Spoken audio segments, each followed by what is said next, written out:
I am Maya, 35 years old, and I run one of the most successful crisis management firms in the country. But to my family, I am just the single mother who ruined her life. At my sister Emma's extravagant baby shower, her mother-in-law mocked me in front of everyone. Emma laughed and said at least her baby would actually have a father. My own mother chimed in to call me a complete failure.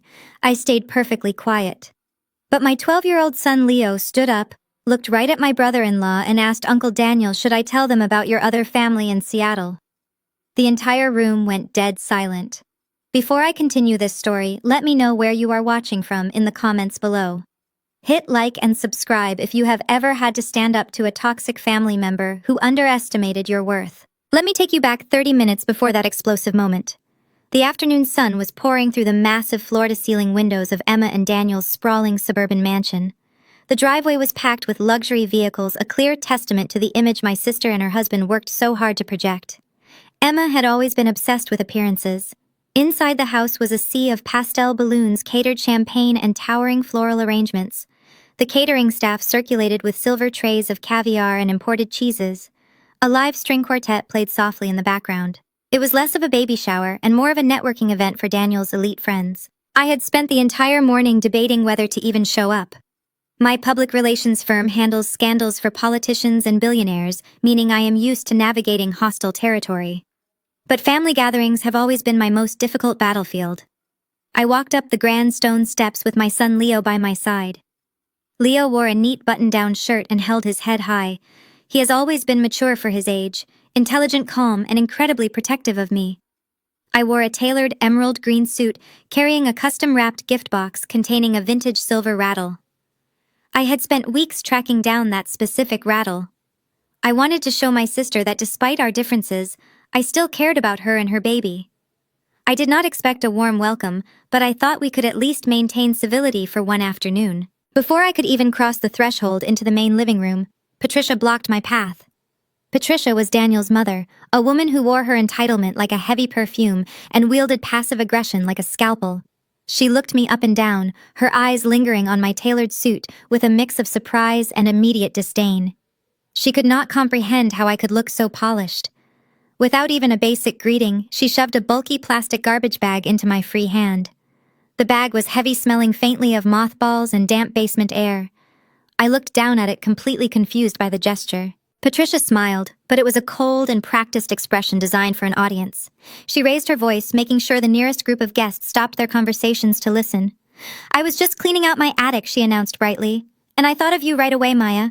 I know how difficult things must be for a single mother trying to make ends meet. I figured you could use some hand-me-downs."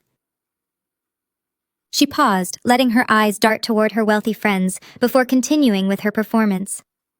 "Our family has always felt a deep Christian duty to help out underprivileged, single black women. We know you girls often struggle to clothe your children without a man around. Please do not be embarrassed to accept our charity." Patricia did not just stop at handing me the bag.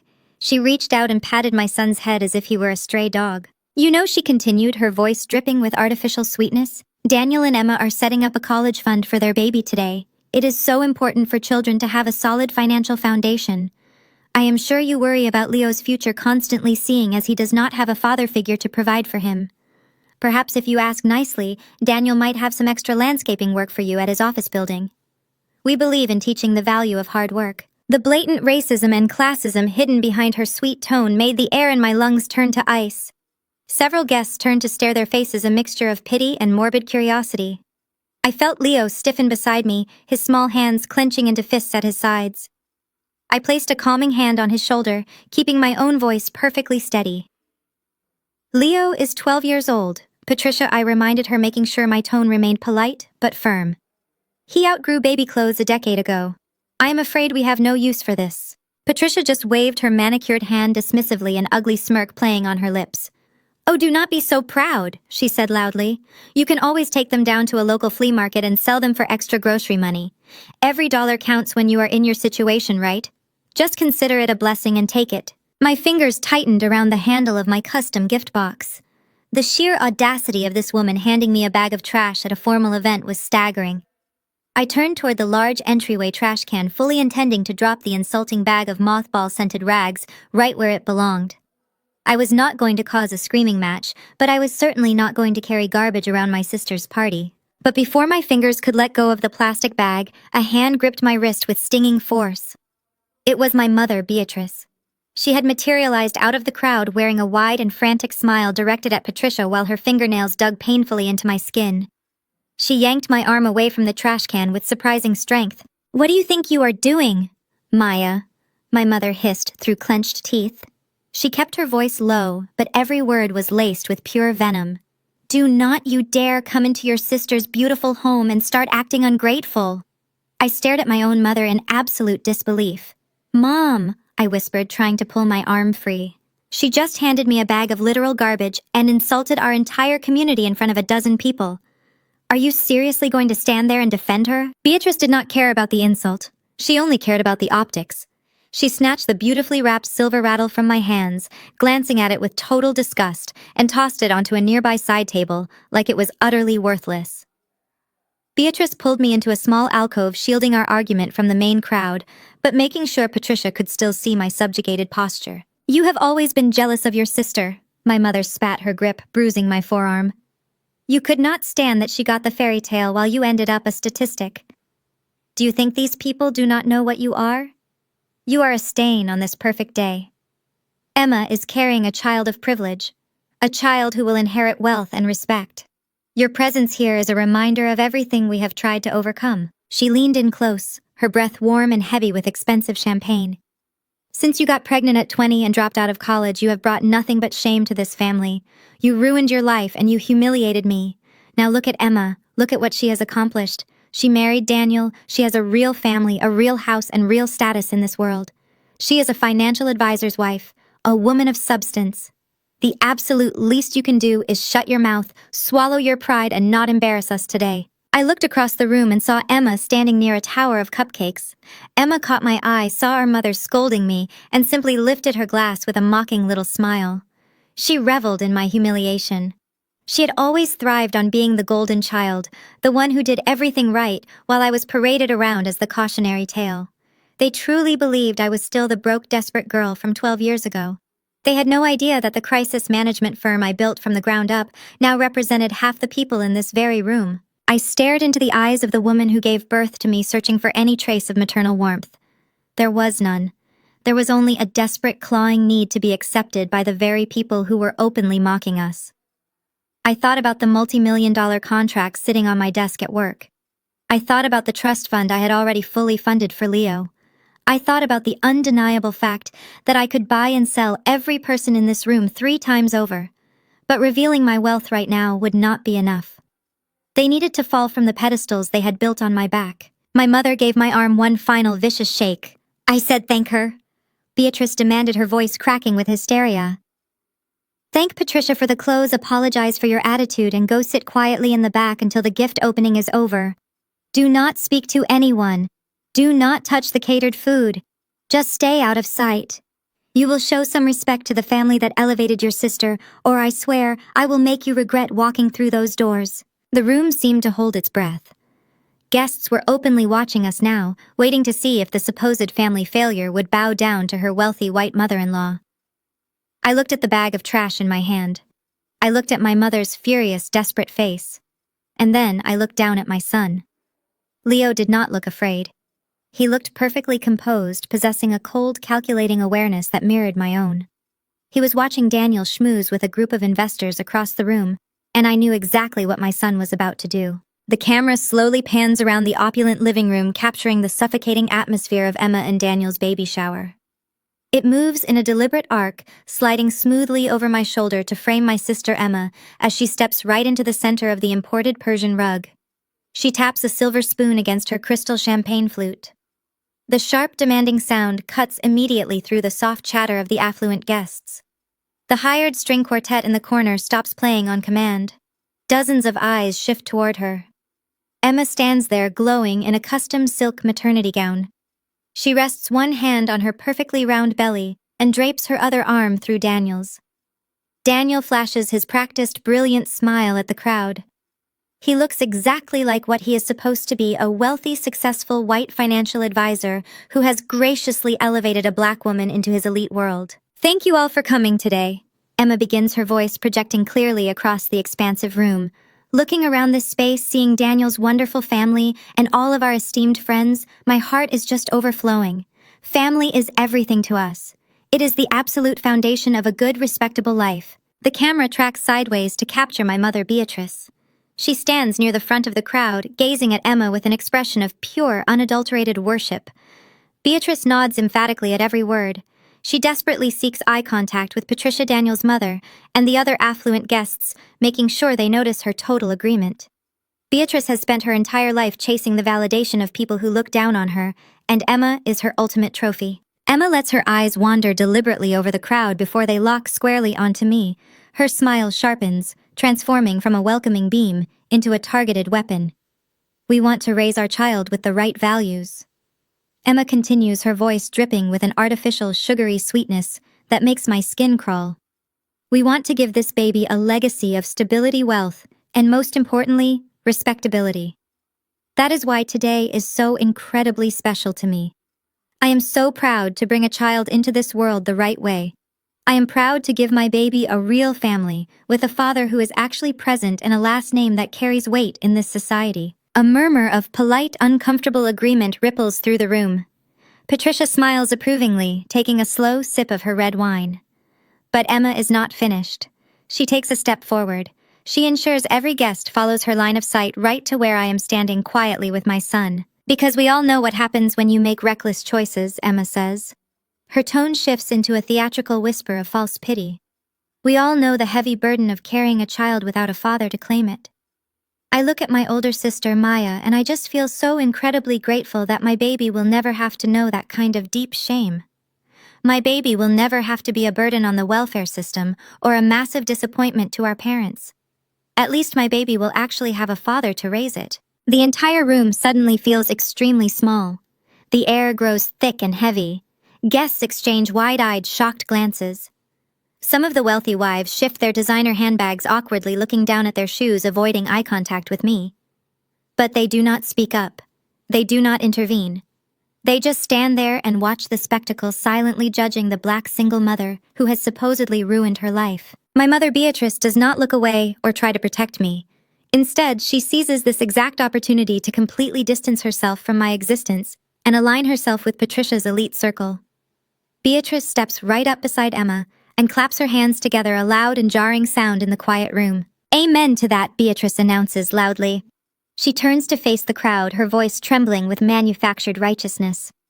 Raising Emma was a joy because she always knew her worth. She always knew how to build a respectable life. I pray every single day that her beautiful child never has to bear the indelible stain that her sister brought into our home. Beatrice points an accusing finger at me. Having a child out of wedlock at 20 years old, dropping out of college, ruining her future. It has been a nightmare for this family's reputation. Maya has been a dark cloud hanging over our heads for 12 long years. She is a complete failure. But Emma, oh my sweet Emma, you have washed that terrible stain away by marrying into such a prestigious, wonderful family. Beatrice beams at Patricia, practically begging for a crumb of validation from the wealthy white woman. Patricia simply gives a tight, condescending nod, clearly enjoying the display of a black mother tearing down her own daughter for the entertainment of the room. The camera tracks slowly across my face, pushing in steadily to capture my reaction. I do not flinch. I do not cry. I do not run out of the door like they desperately want me to. In my line of work, navigating hostile corporate takeovers and massive political scandals, I have faced down ruthless billionaires, aggressive prosecutors, and relentless media mobs. A petty, insecure sister and a delusional validation-seeking mother do not even make my heart rate spike. They look at me and see a helpless college dropout. They have no idea that the crisis management firm I built from nothing now controls the public narratives of half the people in this very room. They do not know about the multi-million-dollar contracts sitting on my desk or the fully funded trust accounts holding Leo's inheritance. I simply reach for a crystal glass of sparkling water from a passing server's tray and take a slow, deliberate sip. I let the silence stretch out, allowing their toxic, hateful words to hang in the air, heavy and suffocating. I do not need to say a single word. Beside me, my 12-year-old son Leo adjusts his suit jacket. The camera pans down to his calm, steady hands, then tilts up to his face. Leo has spent his entire life watching me dismantle arrogant people with cold, hard facts. He has inherited my analytical mind and my absolute refusal to be intimidated by bullies. Leo steps forward. He does not hide behind me. He steps right into the center of the open floor, placing himself directly between me and the hostile crowd. He looks straight at Emma, his expression remarkably serene and mature for a child his age. Aunt Emma, Leo says, his voice clear and ringing perfectly through the dead silent room. Emma blinks momentarily, thrown off balance by a child interrupting her grand moment of triumph. Yes, Leo, she asks, her tone patronizing and sharp. Do you have something you want to apologize for on behalf of your mother? Leo tilts his head slightly, his eyes slowly shifting away from Emma and locking onto Daniel, who is standing right beside her. No, Aunt Emma. I just have a question about this perfect family you are talking about. Daniel's rigid, camera-ready smile falters for a fraction of a second. He shifts his weight from one foot to the other, suddenly looking incredibly uncomfortable under the piercing, unblinking gaze of a 12-year-old boy. Should I tell everyone here about Uncle Daniel's other family? Leo asks casually, as if he is inquiring about the catering menu. Should I tell them about the wife named Sarah and the little boy named Toby living in Seattle? The temperature in the massive living room drops below freezing. The silence that follows is absolute. It is the kind of heavy ringing silence that physically presses against your eardrums. No one breathes. No one moves a single muscle. Emma's smug, triumphant smile literally melts off her face, replaced by total blank confusion. She looks at Leo, then turns her head slowly to look at her husband. Daniel, what is he talking about? She whispers, her voice trembling. Patricia, standing near the dessert table with a full glass of expensive red wine in her hand, turns deathly pale. The blood drains from her face so fast she looks like a ghost. Her fingers begin to tremble violently. The crystal wine glass slips from her suddenly weak grip. It plummets downward and hits the white marble floor with a resounding, violent crash. The dark red wine splatters everywhere, looking exactly like fresh blood spreading across the pristine, expensive stone. The sharp sound of the shattering glass breaks the spell. The room erupts into a chaotic chorus of loud gasps and frantic whispers. The wealthy guests who were just silently judging me are now staring at Daniel with wide, horrified eyes. Uncle Daniel told you he goes on business trips to the West Coast every other week, right? Leo continues smoothly, his voice slicing through the rising panic in the room. He completely ignores the shattered glass. He does not go to business meetings. He goes to a house in Seattle. I saw the property records and the flight manifests on my mother's desk. Sarah and Toby think he is on business trips here in Atlanta. You think he is on business trips there? I guess building a legacy is really hard work when you have to do it twice. Daniel's face turns a violent, mottled shade of purple. The polished facade of the wealthy, respectable financial advisor completely disintegrates in real time. The veins in his neck bulge furiously against his expensive silk tie. He lets out a guttural sound of pure, unadulterated rage. He drops Emma's hand instantly. His hands curl into tight, white-knuckled fists. His eyes are wild and murderous as he charges directly across the marble floor, launching himself straight toward my son. He covers the distance between us in 3 massive strides. His heavy Italian leather shoes pound against the polished marble floor, shaking the ground beneath us. His massive hands reach out, his fingers, curving into hooks, aiming directly for the collar of Leo's crisp white shirt. Leo does not flinch. My 12-year-old son stands his ground, staring the furious man down with absolute defiance. But a mother's protective instinct is faster than any man's blind rage. Adrenaline explodes through my veins, flooding my system with a primal, icy clarity. Time seems to slow down around me. I do not scream for help. I do not attempt to run away. Instead, my hand shoots out to the catered dessert table right beside me. My fingers wrap tightly around the edge of a delicate gold-rimmed porcelain plate. In one fluid, lightning-fast motion, I smash the plate violently against the sharp edge of the granite countertop. The sickening crack echoes through the vast room like a gunshot. Before Daniel's thick fingers can even graze the fabric of my son's shirt, I step directly into his path. I thrust my arm upward. I press the jagged, razor-sharp edge of the broken porcelain firmly against the pulsing blue vein on the inside of Daniel's wrist. The sudden, violent shift in power freezes him instantly. He stops dead in his tracks, his massive frame hovering just inches from mine. He can feel the sharp ceramic biting into his skin. One sudden movement, one twitch of my wrist, and it will slice straight through. My voice drops an octave. It is low, utterly calm, and absolutely lethal. I look directly into his wild, panicked eyes. If you breathe on my son, I whisper, making sure every single syllable is clear and distinct, you will bleed out on this imported rug before an ambulance even reaches your security gate. Step back. Daniel swallows hard. His Adam's apple bobs nervously in his throat. The murderous rage in his eyes is instantly replaced by raw, trembling fear. He slowly lowers his hands, taking a clumsy, stumbling step backward. The entire room remains paralyzed. The wealthy guests are frozen like statues, their mouths hanging open, their champagne glasses suspended in midair. No one knows what to do. The elegant, sophisticated baby shower has devolved into a scene of chaotic violence in the blink of an eye. Then the silence is broken by a loud, theatrical wail. Emma sinks onto a plush velvet ottoman, clutching her maternity dress, sobbing hysterically. She plays the ultimate victim, crying out that her special day has been ruined. She demands someone do something to protect her and her husband from my supposed insanity. This is the exact moment any normal mother would turn to her son-in-law and demand the truth. A normal mother would ask Daniel who Sarah and Toby are. A normal mother would protect her grandson from a grown man's unprovoked physical assault. But Beatrice is not a normal mother. Beatrice is a woman whose entire existence is built on the validation of the wealthy people standing in this room. The threat of Daniel's secret family destroying her proximity to power is simply too much for her fragile ego to handle. So she chooses absolute denial. She chooses to sacrifice me to save her own grand illusion. Beatrice marches aggressively across the room. Her face is twisted with a frantic, desperate kind of fury. She stops right in front of me. She does not look at Daniel to demand an explanation. She does not check if Leo is unharmed. She raises her right hand and slaps me across the face with every ounce of strength she possesses. The sound of the slap is sharp and violent, bouncing off the high ceilings. My head snaps to the side. A hot, stinging pain radiates across my left cheek. I slowly turn my face back to look at her.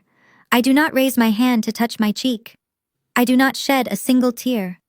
I just stare at the woman who gave birth to me, watching her completely lose her mind to protect a pathological liar. "You bitter, jealous wretch," Beatrice screams at me. Saliva flies from her lips as she points an accusing finger directly in my face. "How dare you? How dare you bring your bastard child into this house and coach him to spread malicious, filthy lies about a good man? You are sick. You are a sick, twisted woman who cannot stand to see her own sister happy." The sheer absurdity of her words hangs heavily in the air. She is standing next to a man who just tried to attack a child, yet she is calling me the villain. Beatrice turns to the stunned guests, her hands raised in a desperate plea for their continued acceptance. "Please," she begs them, her voice cracking with manufactured grief. "Please do not listen to a single word this miserable failure says. She has been jealous of Emma since they were little girls. She ruined her own life by dropping out of college and getting pregnant. She has been trying to drag Emma down to her pathetic level ever since. She is just trying to destroy this marriage because no respectable man would ever want her." She turns back to me, her eyes filled with genuine, burning hatred. I see exactly who she is in this moment. She is not a mother. She is a parasite clinging desperately to my sister's elevated status. "You are a stain on this family," Beatrice hisses, stepping closer so only I can hear the full venom in her tone. "You have been a dark cloud over my life for 12 years. I have tried to love you, but you are rotten to the core. I am done.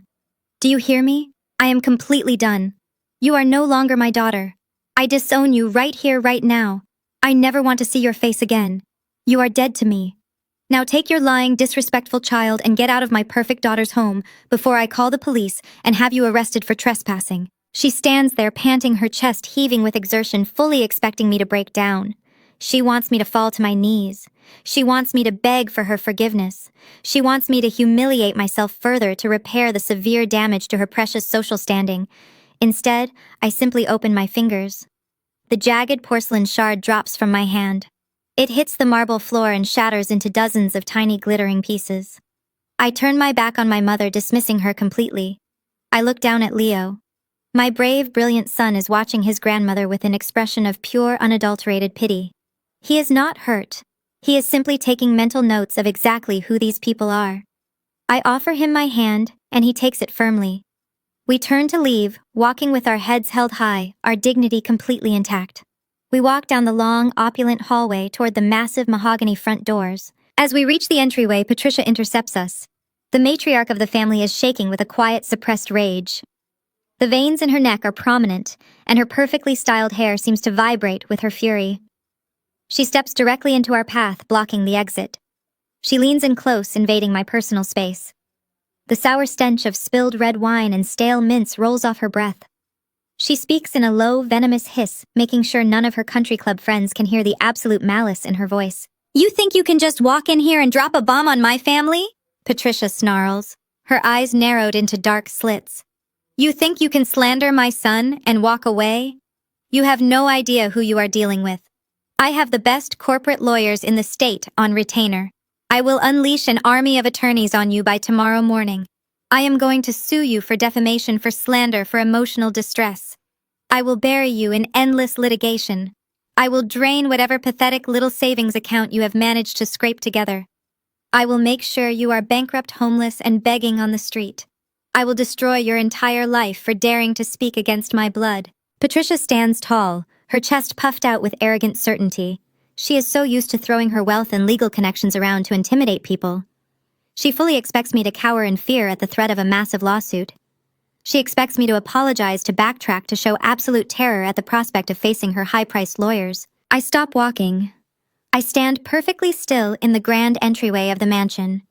I do not shrink back from her venomous gaze. I slowly turn my head and look Patricia directly in the eyes. I let the tense silence stretch for 5 long seconds. I look at her not as a threat, but as an impending casualty. And then I smile. It is not a polite smile. It is not a defensive smile. It is a slow, terrifying, deeply confident smile that reaches my eyes and shines with absolute authority. It is the smile of a predator looking at prey that has willingly walked right into a carefully laid trap. Patricia physically recoils. She takes a hesitant step backward, clearly rattled by my total lack of fear. She does not understand how a supposedly broke single mother can look at her with such predatory amusement. I do not say a single word in response to her threats. I do not need to. I just keep that chilling, knowing smile fixed on my face. I reach out, grasp the polished brass doorknob, and pull the heavy wooden door open. The bright, warm afternoon sunlight pours into the dark, toxic hallway. With my son's hand securely in mine, I step out of the mansion, leaving them all trapped inside the prison of their own impending destruction. The drive home from that suffocating mansion was entirely silent, but it was a comfortable, victorious kind of silence. Leo sat in the passenger seat, gazing out the window, completely unfazed by the chaos we had just left behind. He knew exactly what he was doing when he dropped that information, and he knew exactly who was standing beside him to handle the fallout. I slept incredibly well that night. The kind of deep, restorative sleep that only comes when you finally stop pretending to respect people who despise you. The next morning, the predictable machinery of their retaliation was already in motion. At exactly 8 o'clock, the sharp chime of my front doorbell echoed through my quiet, minimalist home. I set my coffee mug down on the pristine quartz kitchen island and walked to the entryway. Standing on my porch was a man in a cheap, poorly fitting gray suit, holding a thick manila envelope. He wore the smug, practiced expression of someone who delivers bad news for a living. He took one look at me in my simple morning robe, assumed I was exactly the struggling, desperate single mother his clients had described, and shoved the heavy envelope aggressively into my chest. "You have been served," he said with a harsh sneer, before turning on his heel and marching back to his battered sedan. I closed the door, walked back to the kitchen, and slid the stack of documents out of the envelope. It was a massive lawsuit filed by a mid-tier, notoriously aggressive law firm based in downtown Atlanta. The firm was known for utilizing shock and awe tactics, relying on sheer intimidation, to bully middle-class individuals into submission. As I flipped through the crisp, heavy pages, I could not help but appreciate the sheer, unadulterated arrogance of my brother-in-law. Daniel was suing me for $2 million. The legal complaint was a masterpiece of fiction. It accused me of premeditated defamation, intentional infliction of severe emotional distress, and catastrophic interference with his professional business reputation. The document claimed that I was a deeply unstable, jealous relative who had maliciously coached a minor child to spout fabricated lies in a calculated attempt to ruin a joyous family occasion. The legal language was thick with outrage, painting Daniel as a pillar of the community and Emma as a fragile, innocent victim of my supposedly toxic vendetta. But the most revealing part of the lawsuit was the list of demands. Daniel did not just want $2 million that he knew a normal person could never pay. He wanted total public subjugation. Attached to the back of the lawsuit was a legally binding script. His attorneys demanded that I record a high-definition video of myself reading this exact script, post it across all of my social media platforms, and send it directly to every single guest who had attended the baby shower. I read the script out loud to the empty kitchen. It required me to state that I was a bitter, resentful woman who was entirely responsible for fabricating the story about a woman named Sarah in Seattle. It demanded I admit that I manipulated my own son out of pure spite because I could not handle the blinding success of my sister's perfect marriage. The final paragraph of the script literally required me to beg Daniel, Emma, and Patricia for their gracious forgiveness, stating that I was entirely unworthy of their continued association. They wanted me on my knees. They wanted to break my spirit, humiliate me publicly, and use the threat of complete financial ruin to force me into recording a confession that would clear Daniel's name. It was a classic amateur crisis management strategy. Intimidate the whistleblower so severely that they recant their statement, thereby making the actual truth look like the ravings of a lunatic. I took a slow sip of my coffee and let out a soft, genuine chuckle. If I really were a struggling waitress or an entry-level office worker, a $2 million lawsuit would have sent me into a full-blown panic attack. I would have been terrified of losing my modest home, terrified of bankruptcy, terrified of being crushed by Patricia's endless legal resources. But I am not a struggling office worker.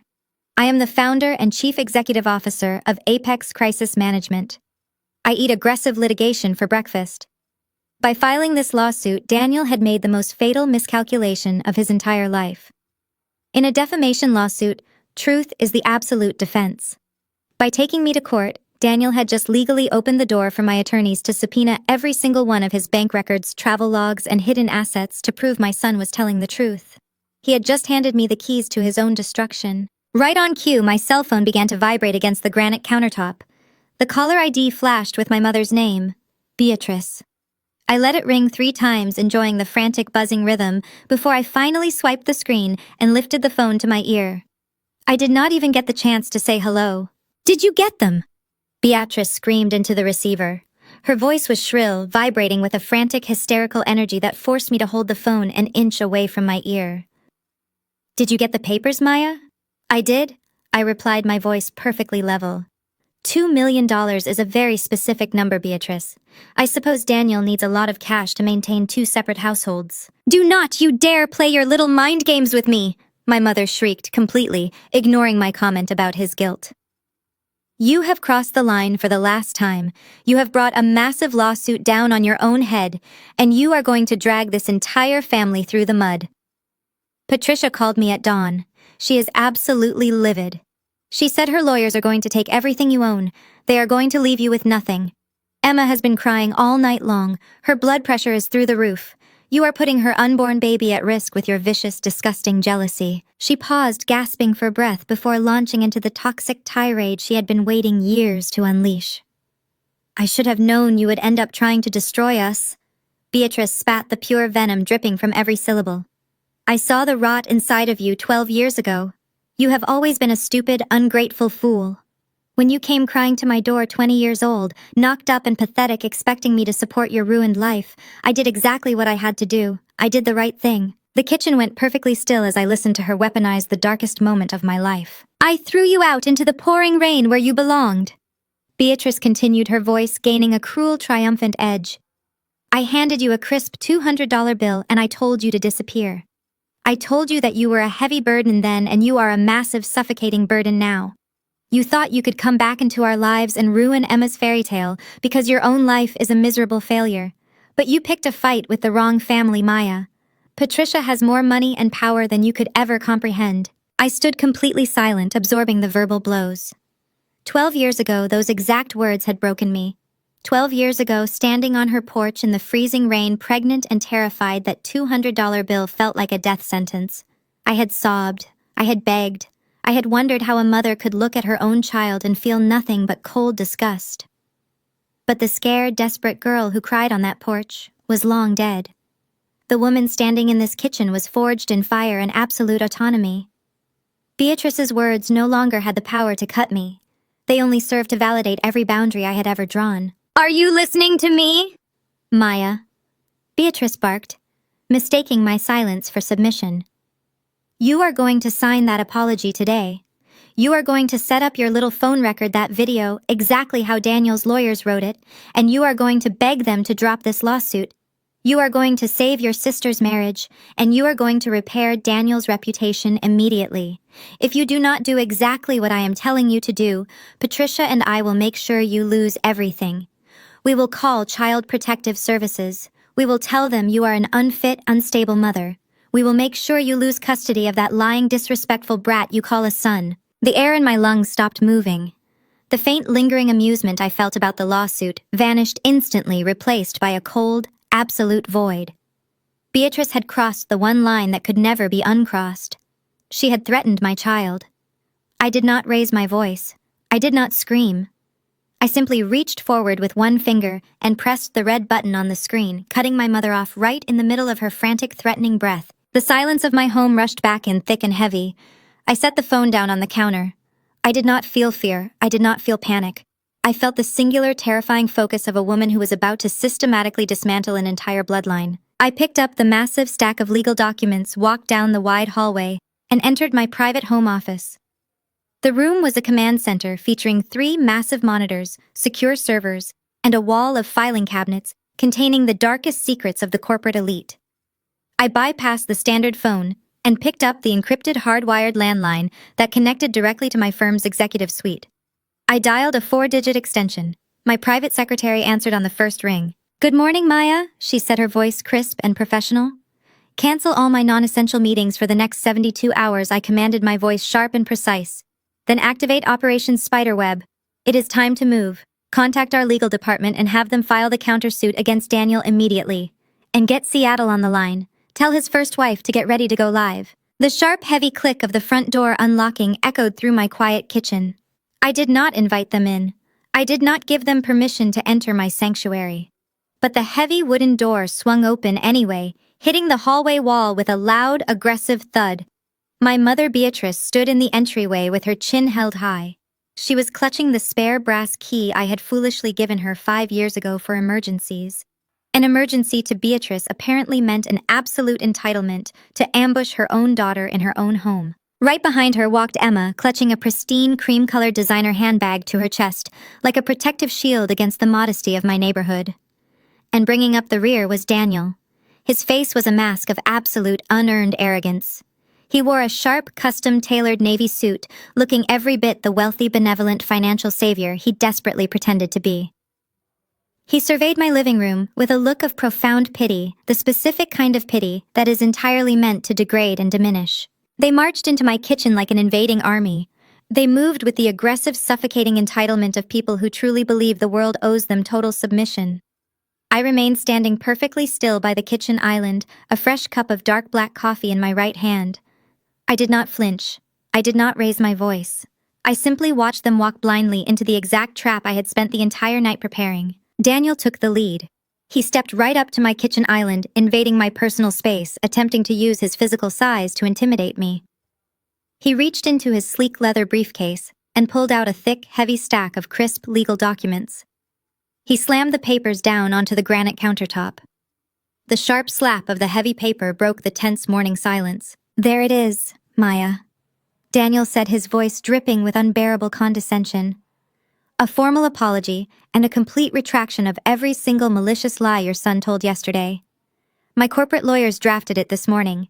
It is completely airtight and absolutely non-negotiable. All you have to do is sign on the dotted line, record the video apology exactly as we scripted it, and post it online. You do that and we will consider this unfortunate little tantrum over." I looked down at the papers. I did not reach for a pen. I took a slow, deliberate sip of my coffee. Daniel leaned closer, resting his manicured hands on my counter. He flashed that practiced, brilliant smile. A slow push in on his face revealed the sheer intoxicating smugness radiating from his pores. He truly believed he held all the cards. He truly believed he had won. "Look, I am a very reasonable man." Daniel continued, his tone shifting into a sickening display of false generosity. "I know things are incredibly tight for you. I know raising a child alone on a receptionist's salary is a constant, terrifying struggle. Emma tells me you can barely afford the rent in this neighborhood, so I am willing to be gracious. If you sign this document right now, if you cooperate and repair the damage you caused to my impeccable reputation, I will write you a personal check for $5,000. He paused, letting the number hang in the air as if he had just offered to solve world hunger. $5,000, Maya. That is a lot of money for someone in your desperate position. You can use it to buy Leo some decent clothes. You can finally pay off whatever crushing credit card debt is keeping you awake at night. Think of it as a charitable donation from your sister's family. Just sign the paper, Maya. Take the handout and fade back into the background where you belong. Before I could even process the sheer audacity of his pathetic bribe, Emma stepped out from behind his shoulder. She looked around my kitchen, her upper lip curling in visible theatrical disgust. Her eyes darted from the modest stainless steel appliances to the simple subway tile backsplash. God, it is so incredibly depressing in here, Emma sighed, crossing her arms tightly over her silk maternity dress. It is so small, Maya. It is so cramped and cheap. I honestly do not know how you wake up every single morning in this tiny, pathetic little box and not feel like a complete and utter failure. Emma lifted her left hand deliberately, bringing it up to brush a stray lock of hair behind her ear. The movement was entirely calculated to catch the morning light pouring through the window. The massive 2-carat diamond engagement ring on her finger flashed brilliantly. She made sure I saw it. She made sure I saw the ultimate symbol of her supposed victory over my life. Look at my life, Maya, Emma sneered, her voice rising with a frantic manic energy. Look at what I have. I have a husband who absolutely adores me. I have a massive estate in the best zip code in the state. I have a closet full of clothes that cost more than your entire annual salary. I have the respect and admiration of the entire community. I am a wife. I am a mother. I am a woman of immense substance. And what do you have? You have a mouthy kid and a rented box. You could work 100 hours a week for the rest of your miserable life, and you will never ever touch the kind of wealth and status I woke up to this morning. You are nothing. You have always been nothing. Beatrice stepped forward, nodding enthusiastically at Emma's cruel, relentless rant. She looked at me with cold, dead eyes. You are going to sign that paper right now, Maya, my mother demanded, pointing a rigid, shaking finger at the legal documents. You are going to sign it because I am telling you to. You have been a stubborn, foolish girl your entire life. You ruined your own future, but I will be damned if I let you ruin Emma's future. I kept this spare key because I knew deep down you would eventually need me to step in and manage your chaotic, pathetic life. Well, I am stepping in. Pick up the pen, sign the apology, take Daniel's generous money, and get down on your knees and thank God that this man is willing to show you such immense mercy. Beatrice leaned heavily over the counter, her face inches from mine. Sign it, she hissed. Sign it before I remind you exactly what happens when you cross me. I threw you out into the street once with nothing but $200 to your name. I will do it again. I will make sure you are utterly destroyed. The air in the room was electric. The tension vibrated against the walls. The invisible camera snapped away from their furious, desperate faces and focused squarely on my own. My face was a mask of absolute terrifying calm. I did not shout. I did not cry. I did not defend my home or my career. I simply set my coffee mug down on the granite counter. The sharp clink of the ceramic hitting the stone was the only sound in the room. I walked slowly around the kitchen island. Daniel puffed out his chest, expecting me to reach for the pen he had placed beside the papers. Emma folded her arms tighter, a triumphant smirk plastering her face. Beatrice let out a heavy sigh of relief, fully believing she had successfully bullied me into submission one more time. I walked right past them. I did not even look at them. I walked straight to the heavy wooden front door. I reached out and grabbed the brass handle of the deadbolt. With a loud, resounding crack, I twisted the heavy metal lock into place. The sound echoed through the small entryway. Then I reached for the spare key that Beatrice had left hanging in the keyhole. I pulled it out of the lock. I walked slowly back toward the kitchen, holding the key up between my thumb and forefinger. I held it right over the stainless steel trash can. I let go. The key hit the bottom of the empty metal bin with a loud final rattle. Daniel frowned, his smug expression faltering for the very first time. Emma uncrossed her arms, suddenly looking incredibly nervous. Beatrice took a hesitant step backward, sensing a massive shift in the atmosphere. "What are you doing, Maya?" Daniel asked, his voice dropping its confident edge. "Why did you lock the door?" I ignored his question. I walked over to the hidden compartment built seamlessly into the side of my kitchen cabinetry. I pressed my thumb against the biometric scanner. The panel slid open with a soft electronic hum. I reached inside and pulled out a thick, dark red folder. It was the exact shade of drying blood. I walked back to the kitchen island. I did not throw the folder. I placed it down deliberately, lining the edges up perfectly right next to Daniel's pathetic $2 million lawsuit. I looked at Daniel. The sheer, unadulterated terror was beginning to bloom in his eyes. He recognized the heavy embossed seal on the front of the red folder. It was the seal of a prestigious Seattle law firm, the firm representing Sarah. "Before I sign anything," I said, my voice cutting through the silence like a freshly sharpened blade. Before I sign a single page of your ridiculous amateur hour lawsuit, you might want to look at what is inside this red folder. I tapped my manicured fingernail twice against the heavy cardboard cover. Before I sign, I repeated, ensuring every single word landed with maximum devastating impact. You should really check to see if your wife's signature on this absolute power of attorney is actually real, Daniel. The camera immediately breaks loose from its smooth, stabilized track. It jerks into a frantic handheld style, the frame shaking violently to match the sudden explosion of chaos in the room. The polished elegance of the baby shower shatters in an instant. Daniel covers the distance between us in 3 massive, heavy strides. His expensive Italian leather shoes pound against the marble floor. His face is distorted into a mask of pure, unadulterated rage. He reaches out with his thick manicured hands, his fingers curling into hooks as he aims directly for the collar of Leo's crisp white shirt. He intends to grab my 12-year-old son and physically drag him out of the room. Leo stands his ground. He does not flinch. But a mother's protective instinct is infinitely faster than any man's blind fury. Adrenaline floods my system, bringing with it a cold, hyper-focused clarity. Time seems to stretch and slow. I do not scream. I do not call for help. I move. My hand shoots out to the catered dessert table positioned right beside me. My fingers wrap tightly around the edge of a delicate gold-rimmed porcelain plate. In one fluid, lightning-fast motion, I smash the plate violently against the sharp, hard edge of the granite countertop. The sickening crack of the porcelain echoes through the vast room like a gunshot slicing through the collective gasps of the wealthy guests. Before Daniel's fingers can even graze the fabric of my son's shirt, I step directly into his path. I thrust my arm upward. I press the jagged razor-sharp edge of the broken porcelain firmly against the pulsing blue vein on the inside of Daniel's exposed wrist. I press harder.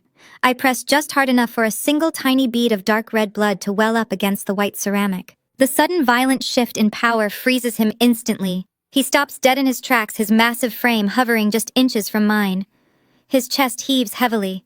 He can feel the sharp ceramic biting into his skin. One sudden movement, one twitch of my wrist, and it will slice straight through the delicate tissue and open a major artery. He knows this. He feels this. The absolute reality of his own mortality flashes across his eyes. The handheld camera pushes in tight on our faces, capturing the trembling tension in Daniel's jaw and the absolute lethal stillness in my eyes. My voice drops an octave. It is low, utterly calm, and completely devoid of fear. I look directly into his wild, panicked eyes. "If you breathe on my son," I whisper, making sure every single syllable is clear, distinct, and terrifyingly cold, "you will bleed out on this imported rug before an ambulance even reaches your security gate. Step back. Step back right now." Daniel swallows hard. His Adam's apple bobs nervously in his throat. The murderous rage in his eyes is instantly replaced by raw, trembling fear. He slowly lowers his hands, keeping his eyes locked on the jagged porcelain, and takes a clumsy, stumbling step backward. The entire room remains paralyzed. The wealthy guests are frozen like statues, their mouths hanging open, their champagne glasses suspended in midair. No one knows what to do. The elegant, sophisticated baby shower has devolved into a scene of chaotic violence in the blink of an eye. Then the silence is broken by a loud, theatrical wail. Emma sinks onto a plush velvet ottoman, clutching her maternity dress, sobbing hysterically. She plays the ultimate victim, crying out that her special day has been completely ruined. She demands someone do something to protect her and her husband from my supposed insanity. This is the exact moment any normal mother would turn to her son-in-law and demand the truth. A normal mother would ask Daniel who Sarah and Toby are. A normal mother would demand to see his flight records. A normal mother would protect her grandson from a grown man's unprovoked physical assault. But Beatrice is not a normal mother. Beatrice is a woman whose entire existence is built on the validation of the wealthy people standing in this room. The threat of Daniel's secret family destroying her proximity to power is simply too much for her fragile ego to handle. So she chooses absolute denial. She chooses to sacrifice me to save her own grand illusion. Beatrice marches aggressively across the room, pushing past the shocked guests. Her face is twisted with a frantic, desperate kind of fury. The handheld camera jolts as she steps right into the frame. She stops right in front of me. She does not look at Daniel to demand an explanation. She does not check if Leo is unharmed. She raises her right hand and slaps me across the face with every ounce of strength she possesses. The sound of the slap is sharp and violent. My head snaps to the side. A hot, stinging pain radiates across my left cheek. I slowly turn my face back to look at her. I do not raise my hand to touch my cheek. I do not shed a single tear. I just stare at the woman who gave birth to me, watching her completely lose her mind to protect a pathological liar. "You bitter, jealous wretch," Beatrice screams at me. Saliva flies from her lips as she points an accusing finger directly in my face. "How dare you? How dare you bring your bastard child into this house and coach him to spread malicious, filthy lies about a good man? You are sick. You are a sick, twisted woman. You are a sick, jealous failure. You cannot stand to see your own sister happy." The sheer absurdity of her words hangs heavily in the air. She is standing next to a man who just tried to physically attack a child, yet she is calling me the villain. Beatrice turns to the stunned guests, her hands raised in a desperate plea for their continued acceptance. "Please," she begs them, her voice cracking with manufactured grief. "Please do not listen to a single word this miserable failure says."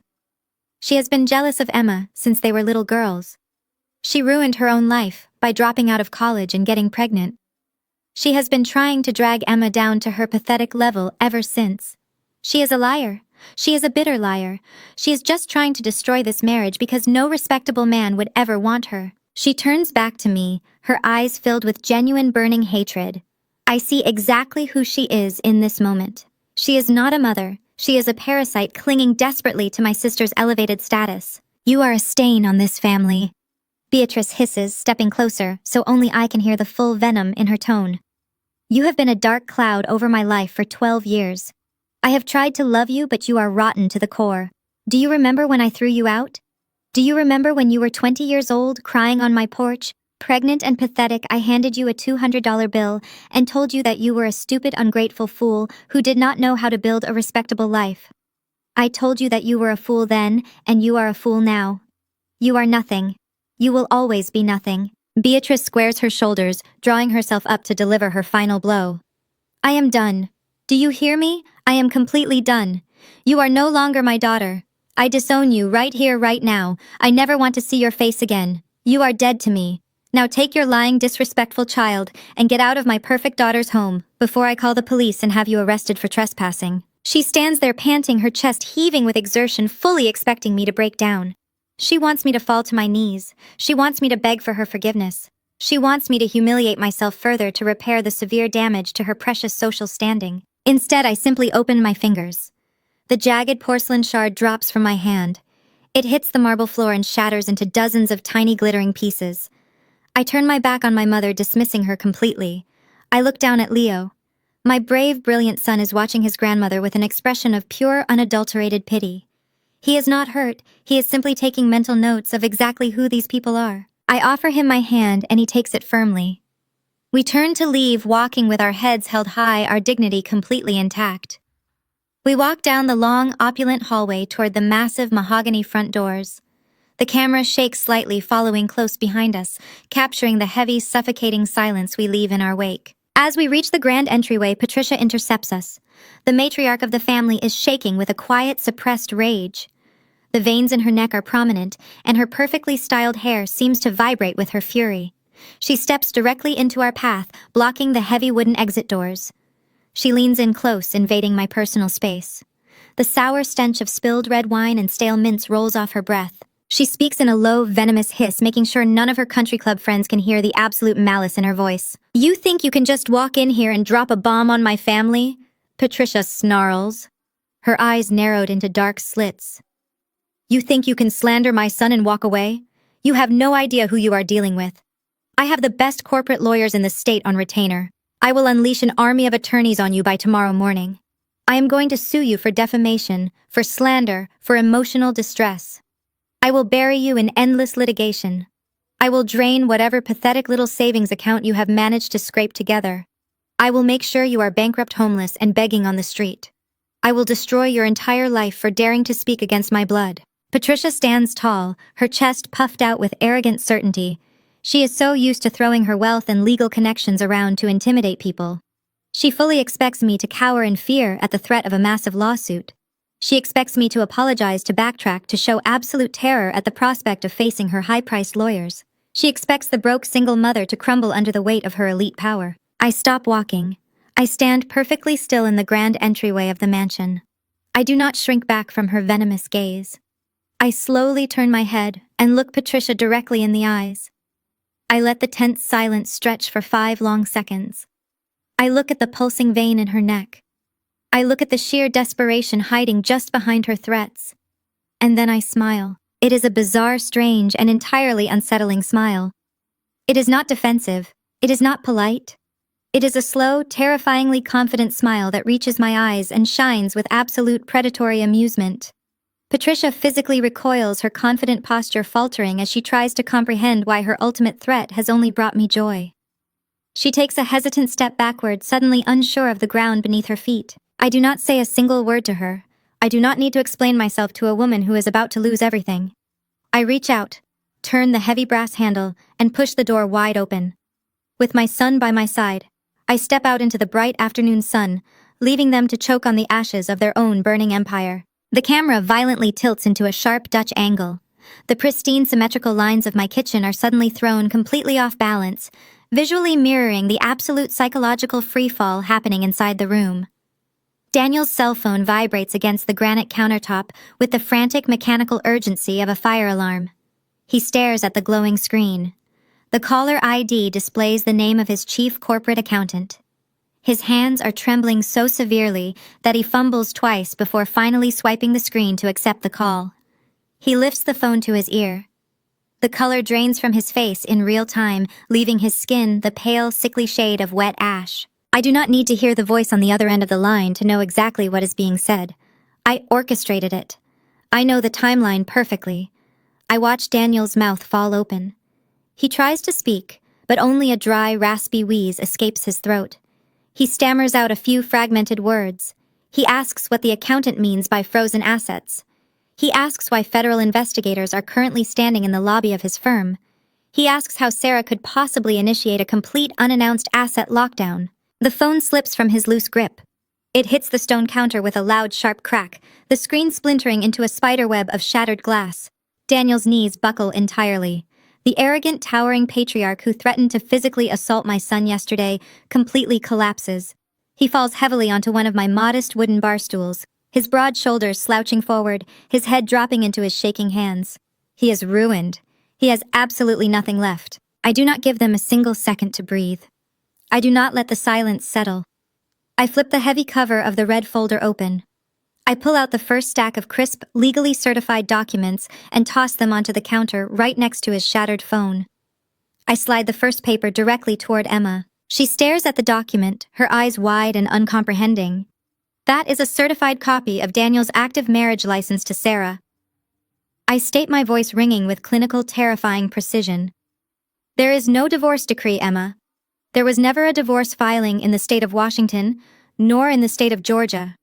You are not a wife. You are a mistress. Your entire marriage is a complete legal fiction. You are an accessory to bigamy. Emma lets out a sharp, breathless gasp. She stumbles backward, her spine hitting the stainless steel refrigerator hard. She shakes her head wildly, refusing to process the words. She looks at Daniel, begging him to deny it, begging him to look up and tell her it is a vicious lie. Daniel does not look up. He keeps his face buried in his hands, letting out a low, guttural moan of pure, agonizing defeat. I slide the next stack of heavy printed papers across the granite. These are certified bank transfers. I continue tapping my manicured nail against the highlighted columns of numbers. Daniel did not build a successful financial advisory firm here in Atlanta. He built a hollow shell company. Every single dollar he has spent over the last 2 years was systematically embezzled from Sarah's generational family trust fund. He forged her signature on a sweeping power of attorney and drained her accounts to fund his double life. The massive estate you live in was bought with stolen money. The luxury cars in your driveway are leased with stolen money. I pause, letting my eyes drop deliberately to the massive diamond flashing on Emma's trembling left hand. I point directly at it. Even that spectacular 2-carat rock you were just waving in my face, Emma. He bought it using a platinum credit card registered to Sarah's maiden name. You do not own a single thing. You are wearing a stolen diamond, living in a stolen house, and playing house with a stolen husband. By tomorrow morning, the federal authorities will be seizing every last asset to pay back the millions he embezzled. You are going to be homeless. You have absolutely nothing. The temperature in the room drops to freezing. The sheer magnitude of the devastation paralyzes them. Daniel is rocking back and forth on the stool, hyperventilating. His chest heaves with rapid, shallow breaths as a full-blown panic attack takes hold.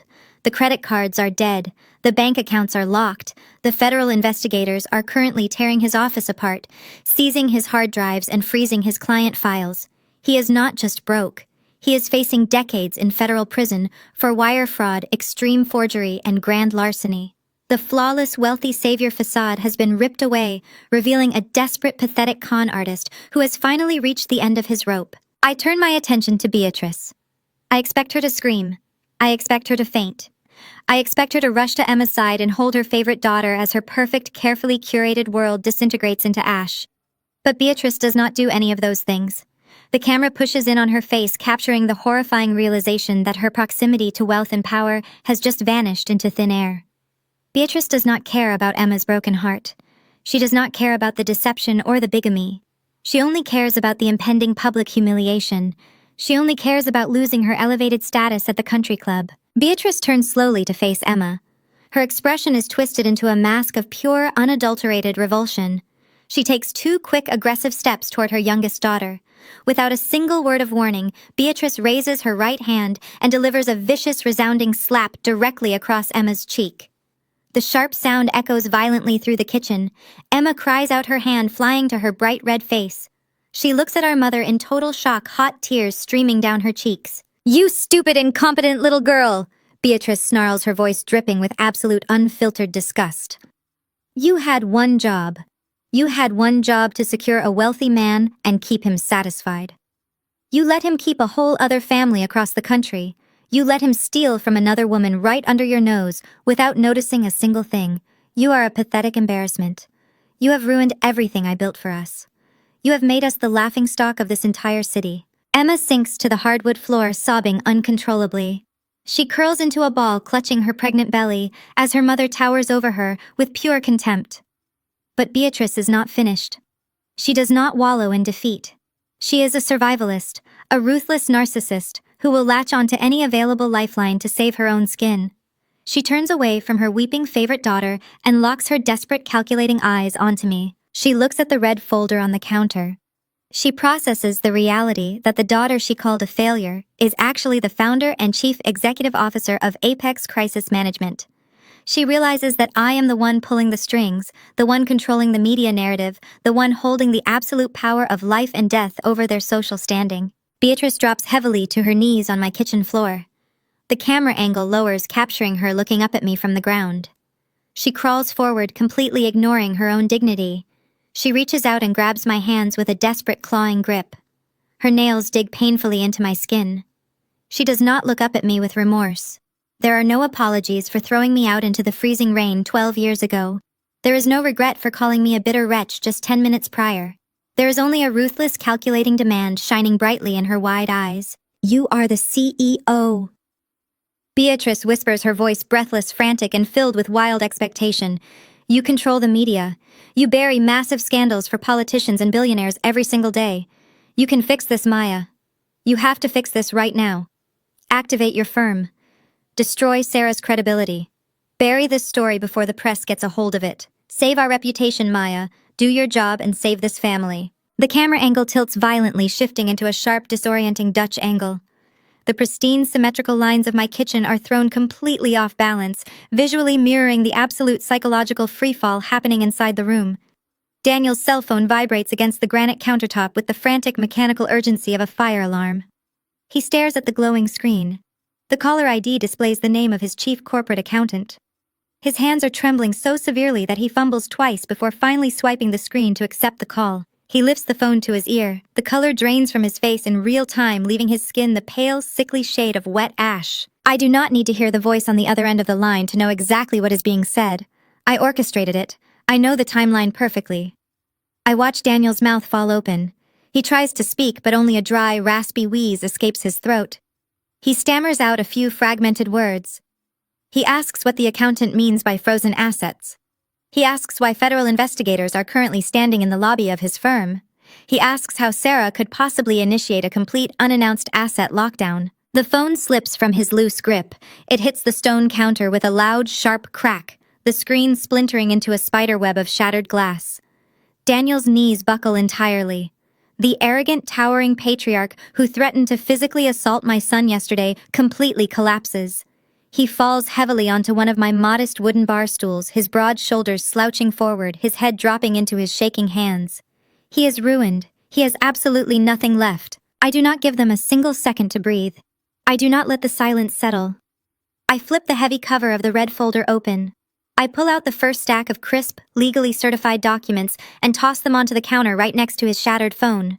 I slide the first paper directly toward Emma. She stares at the document, her eyes wide and uncomprehending. That is a certified copy of Daniel's active marriage license to Sarah. I state my voice ringing with clinical, terrifying precision. There is no divorce decree, Emma. There was never a divorce filing in the state of Washington, nor in the state of Georgia. You are not a wife. You are a mistress. Your entire marriage is a complete legal fiction. You are an accessory to bigamy. Emma lets out a sharp, breathless gasp. She stumbles backward, her spine hitting the stainless steel refrigerator hard. She shakes her head wildly, refusing to process the words. She looks at Daniel, begging him to deny it, begging him to look up and tell her it is a vicious lie. Daniel does not look up. He keeps his face buried in his hands, letting out a low, guttural moan of pure, agonizing defeat. I slide the next stack of heavy printed papers across the granite. These are certified bank transfers. I continue tapping my manicured nail against the highlighted columns of numbers. Daniel did not build a successful financial advisory firm here in Atlanta. He built a hollow shell company. Every single dollar he has spent over the last 2 years was systematically embezzled from Sarah's generational family trust fund. He forged her signature on a sweeping power of attorney and drained her accounts to fund his double life. The massive estate you live in was bought with stolen money. The luxury cars in your driveway are leased with stolen money. I pause, letting my eyes drop deliberately to the massive diamond flashing on Emma's trembling left hand. I point directly at it. Even that spectacular 2-carat rock you were just waving in my face, Emma. He bought it using a platinum credit card registered to Sarah's maiden name. You do not own a single thing. You are wearing a stolen diamond, living in a stolen house, and playing house with a stolen husband. By tomorrow morning, the federal authorities will be seizing every last asset to pay back the millions he embezzled. You are going to be homeless. You have absolutely nothing. The temperature in the room drops to freezing. The sheer magnitude of the devastation paralyzes them. Daniel is rocking back and forth on the stool, hyperventilating. His chest heaves with rapid, shallow breaths as a full-blown panic attack takes hold. The credit cards are dead. The bank accounts are locked. The federal investigators are currently tearing his office apart, seizing his hard drives and freezing his client files. He is not just broke. He is facing decades in federal prison for wire fraud, extreme forgery, and grand larceny. The flawless, wealthy savior facade has been ripped away, revealing a desperate, pathetic con artist who has finally reached the end of his rope. I turn my attention to Beatrice. I expect her to scream. I expect her to faint. I expect her to rush to Emma's side and hold her favorite daughter as her perfect, carefully curated world disintegrates into ash. But Beatrice does not do any of those things. The camera pushes in on her face, capturing the horrifying realization that her proximity to wealth and power has just vanished into thin air. Beatrice does not care about Emma's broken heart. She does not care about the deception or the bigamy. She only cares about the impending public humiliation. She only cares about losing her elevated status at the country club. Beatrice turns slowly to face Emma. Her expression is twisted into a mask of pure, unadulterated revulsion. She takes 2 quick, aggressive steps toward her youngest daughter. Without a single word of warning, Beatrice raises her right hand and delivers a vicious, resounding slap directly across Emma's cheek. The sharp sound echoes violently through the kitchen. Emma cries out, her hand flying to her bright red face. She looks at our mother in total shock, hot tears streaming down her cheeks. "You stupid, incompetent little girl!" Beatrice snarls, her voice dripping with absolute, unfiltered disgust. "You had one job. You had one job to secure a wealthy man and keep him satisfied. You let him keep a whole other family across the country. You let him steal from another woman right under your nose without noticing a single thing. You are a pathetic embarrassment. You have ruined everything I built for us. You have made us the laughingstock of this entire city." Emma sinks to the hardwood floor, sobbing uncontrollably. She curls into a ball, clutching her pregnant belly, as her mother towers over her with pure contempt. But Beatrice is not finished. She does not wallow in defeat. She is a survivalist, a ruthless narcissist who will latch onto any available lifeline to save her own skin. She turns away from her weeping favorite daughter and locks her desperate, calculating eyes onto me. She looks at the red folder on the counter. She processes the reality that the daughter she called a failure is actually the founder and chief executive officer of Apex Crisis Management. She realizes that I am the one pulling the strings, the one controlling the media narrative, the one holding the absolute power of life and death over their social standing. Beatrice drops heavily to her knees on my kitchen floor. The camera angle lowers, capturing her looking up at me from the ground. The camera pushes in tight, zooming past the terrified faces of Daniel and Emma until the frame is entirely filled by my mother's trembling manicured hands. Her perfectly painted acrylic nails dig fiercely into the fabric of my trousers, her knuckles turning bone white with the sheer force of her desperate clawing grip. She is kneeling on the cold, hardwood floor of the very house she just called a cheap, pathetic box. She is anchoring her entire weight onto me, a parasitic attachment trying to siphon away my power to save her own collapsing illusion. Look at me, Maya. Beatrice pleads, her voice a frantic, breathless whisper that borders on hysteria. You have to fix this. You are a professional. This is what you do for a living. You handle messes. You make scandals disappear for people who pay you millions. We are your family. You owe us your protection. I stare down at the woman who gave birth to me. There is no warmth in her eyes. There is no maternal regret for the horrible things she said just 10 minutes ago. There is only a rabid, self-serving terror. She does not care that Daniel is a monster. She does not care that my sister is a mistress. She only cares that her country club friends might read about this in the morning paper. Do your job, Beatrice demands, shaking my legs as if trying to physically jolt me into obedience. You call Sarah right now. You tell her you made a mistake. You destroy whatever evidence you have in that red folder. You have the connections to hack into the news outlets and kill the story before it breaches the local networks. You have to save Emma. She is pregnant. Beatrice tilts her head up, her eyes wide and wild, delivering the most astonishing, unapologetically cruel justification I have ever heard in my entire life. Emma cannot be a single mother. Beatrice insists, her voice vibrating with absolute conviction. She is not like you, Maya. She is fragile. She is delicate. She was born to be a society wife, to host charity galas and raise her children in a gated community. She cannot endure the deep, indelible shame of raising a bastard child alone. She cannot be a humiliating, tragic charity case. You know how to survive in the mud. You are used to suffering. You are tough. You practically thrive on being a pariah. But Emma would break. A scandal like this would literally destroy her. The sheer breathtaking audacity of her logic hangs heavily in the quiet kitchen. I look over at Emma. My sister is still curled up on the floor by the refrigerator, her face streaked with black mascara, clutching her designer handbag as if it might somehow shield her from the federal authorities. She looks up at me, her eyes echoing our mother's pathetic plea. You can handle the disgrace, Beatrice continues, her fingernails biting deeper into my skin. You have been dealing with the stigma of being an unwed mother since you were 20. It is already your brand. So you take the fall for this. You make the evidence vanish. You cover for Daniel so he can quietly negotiate a private settlement with Sarah. He needs to divide those assets properly so he can walk away with enough capital to maintain Emma's lifestyle. Then he can quietly finalize a legal divorce, and they can get married legally. You have to do this for your sister. The air in my lungs feels suddenly very cold, very clean. The last lingering invisible string that tied me to this toxic family completely snaps. I look down at my mother's hands still gripping my clothes like a drowning woman clinging to a life raft. I do not shout. I do not show an ounce of the blistering rage boiling beneath the surface. I simply reach down, grasp my mother's wrists with an iron grip, and forcefully yank her hands off my body. Beatrice gasps, stumbling backward on her knees, her eyes wide with shock at my physical rejection. I step back, creating a definitive physical boundary between us. My voice is sharp, precise, and entirely devoid of any familial warmth. You are asking me to commit a federal crime to subsidize a con artist, I state, letting the absolute reality of her demand echo off the walls. You are asking me to destroy evidence in an active federal investigation so that a pathological liar can steal more money from the woman he has been emotionally and financially abusing for years. And you are demanding I do this because you believe my sister is too delicate to face the consequences of her own extraordinary arrogance. Beatrice scrambles to her feet, her face flushing a deep, violent shade of crimson. You are her sister, she shrieks, her desperation turning back into venom.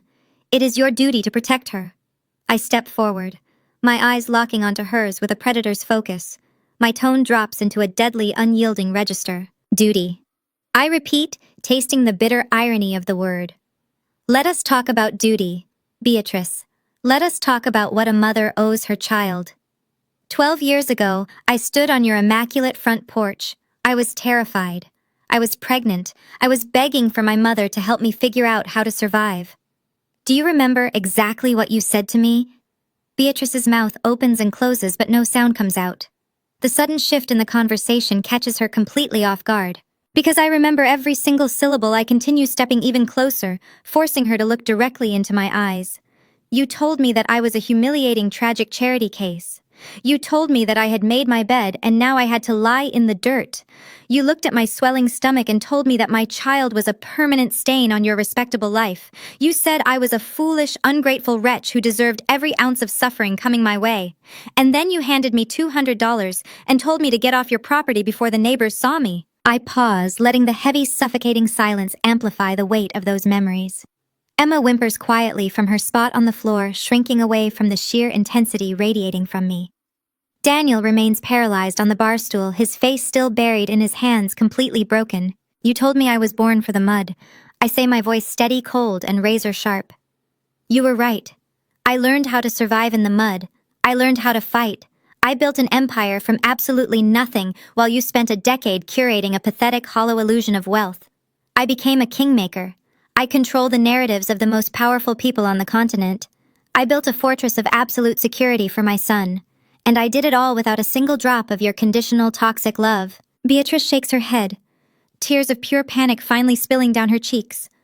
Maya, please, she begs, her voice cracking. You cannot do this. You cannot just stand there and let your sister lose everything. I can and I will, I reply effortlessly. You came into my home. You insulted my life. You tried to bribe me with $5,000 of stolen money. You threatened to call Child Protective Services on my son. You crossed the absolute point of no return. I am not your savior, Beatrice. I am your reckoning. I turn my back on her entirely. The dismissal is absolute. I walk over to the sleek modern console table positioned beneath the large flat-screen television mounted on my living room wall. I pick up the black television remote. You think you can bully me into silence, I say, my back still turned to them. You think you can sweep Daniel's decades of fraud under the rug to protect your precious country club memberships, but you fail to understand the fundamental rule of crisis management. I turn around holding the remote in my right hand. You never ever antagonize the person who holds the detonator, I state coldly. I raise my arm and point the remote directly at the large screen. I press the power button. The screen flashes to life in brilliant high-definition color. The volume is set perfectly, filling the room with the crisp, urgent voice of the local news anchor. Daniel flinches violently at the sudden noise.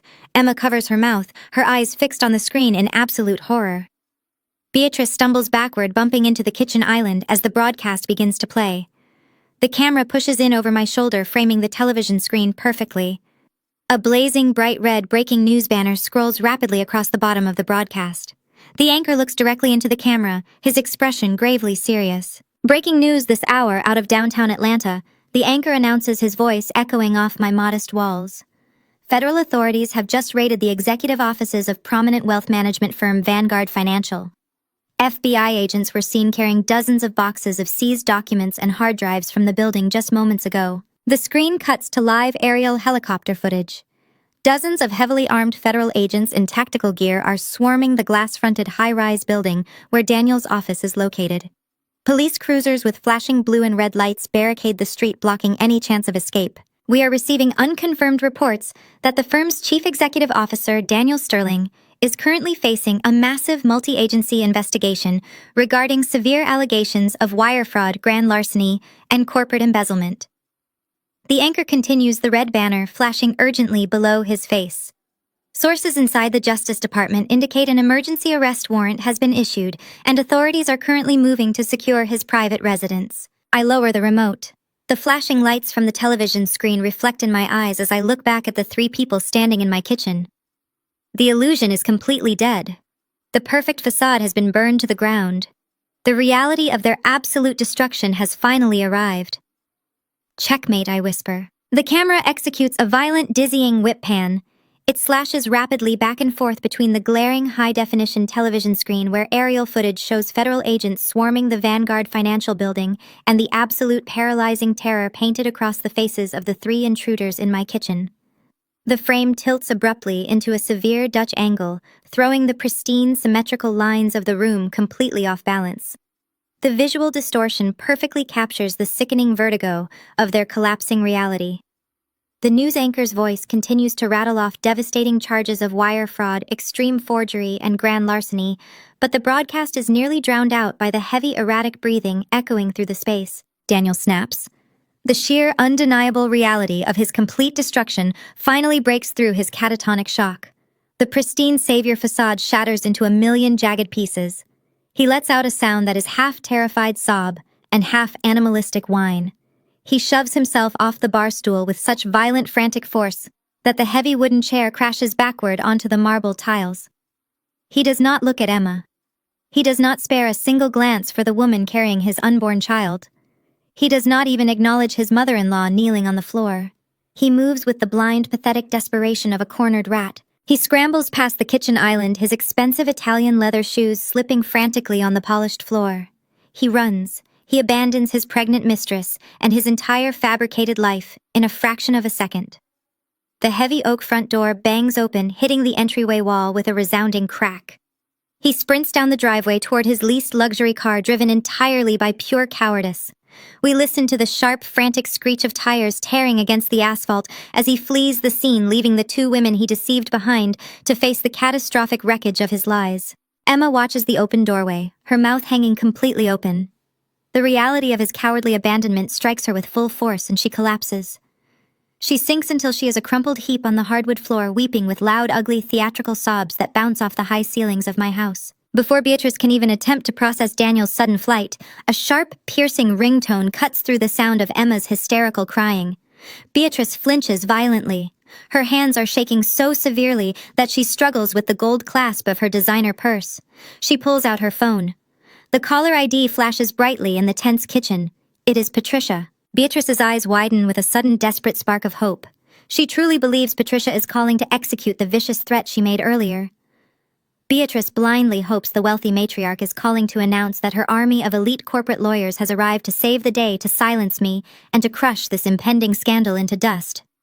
Beatrice frantically swipes the screen to answer, pressing the phone tightly against her ear as if it is a lifeline. Patricia, thank God, Beatrice gasps, her voice trembling with frantic relief. You have to do something right now. You have to send your attorneys immediately.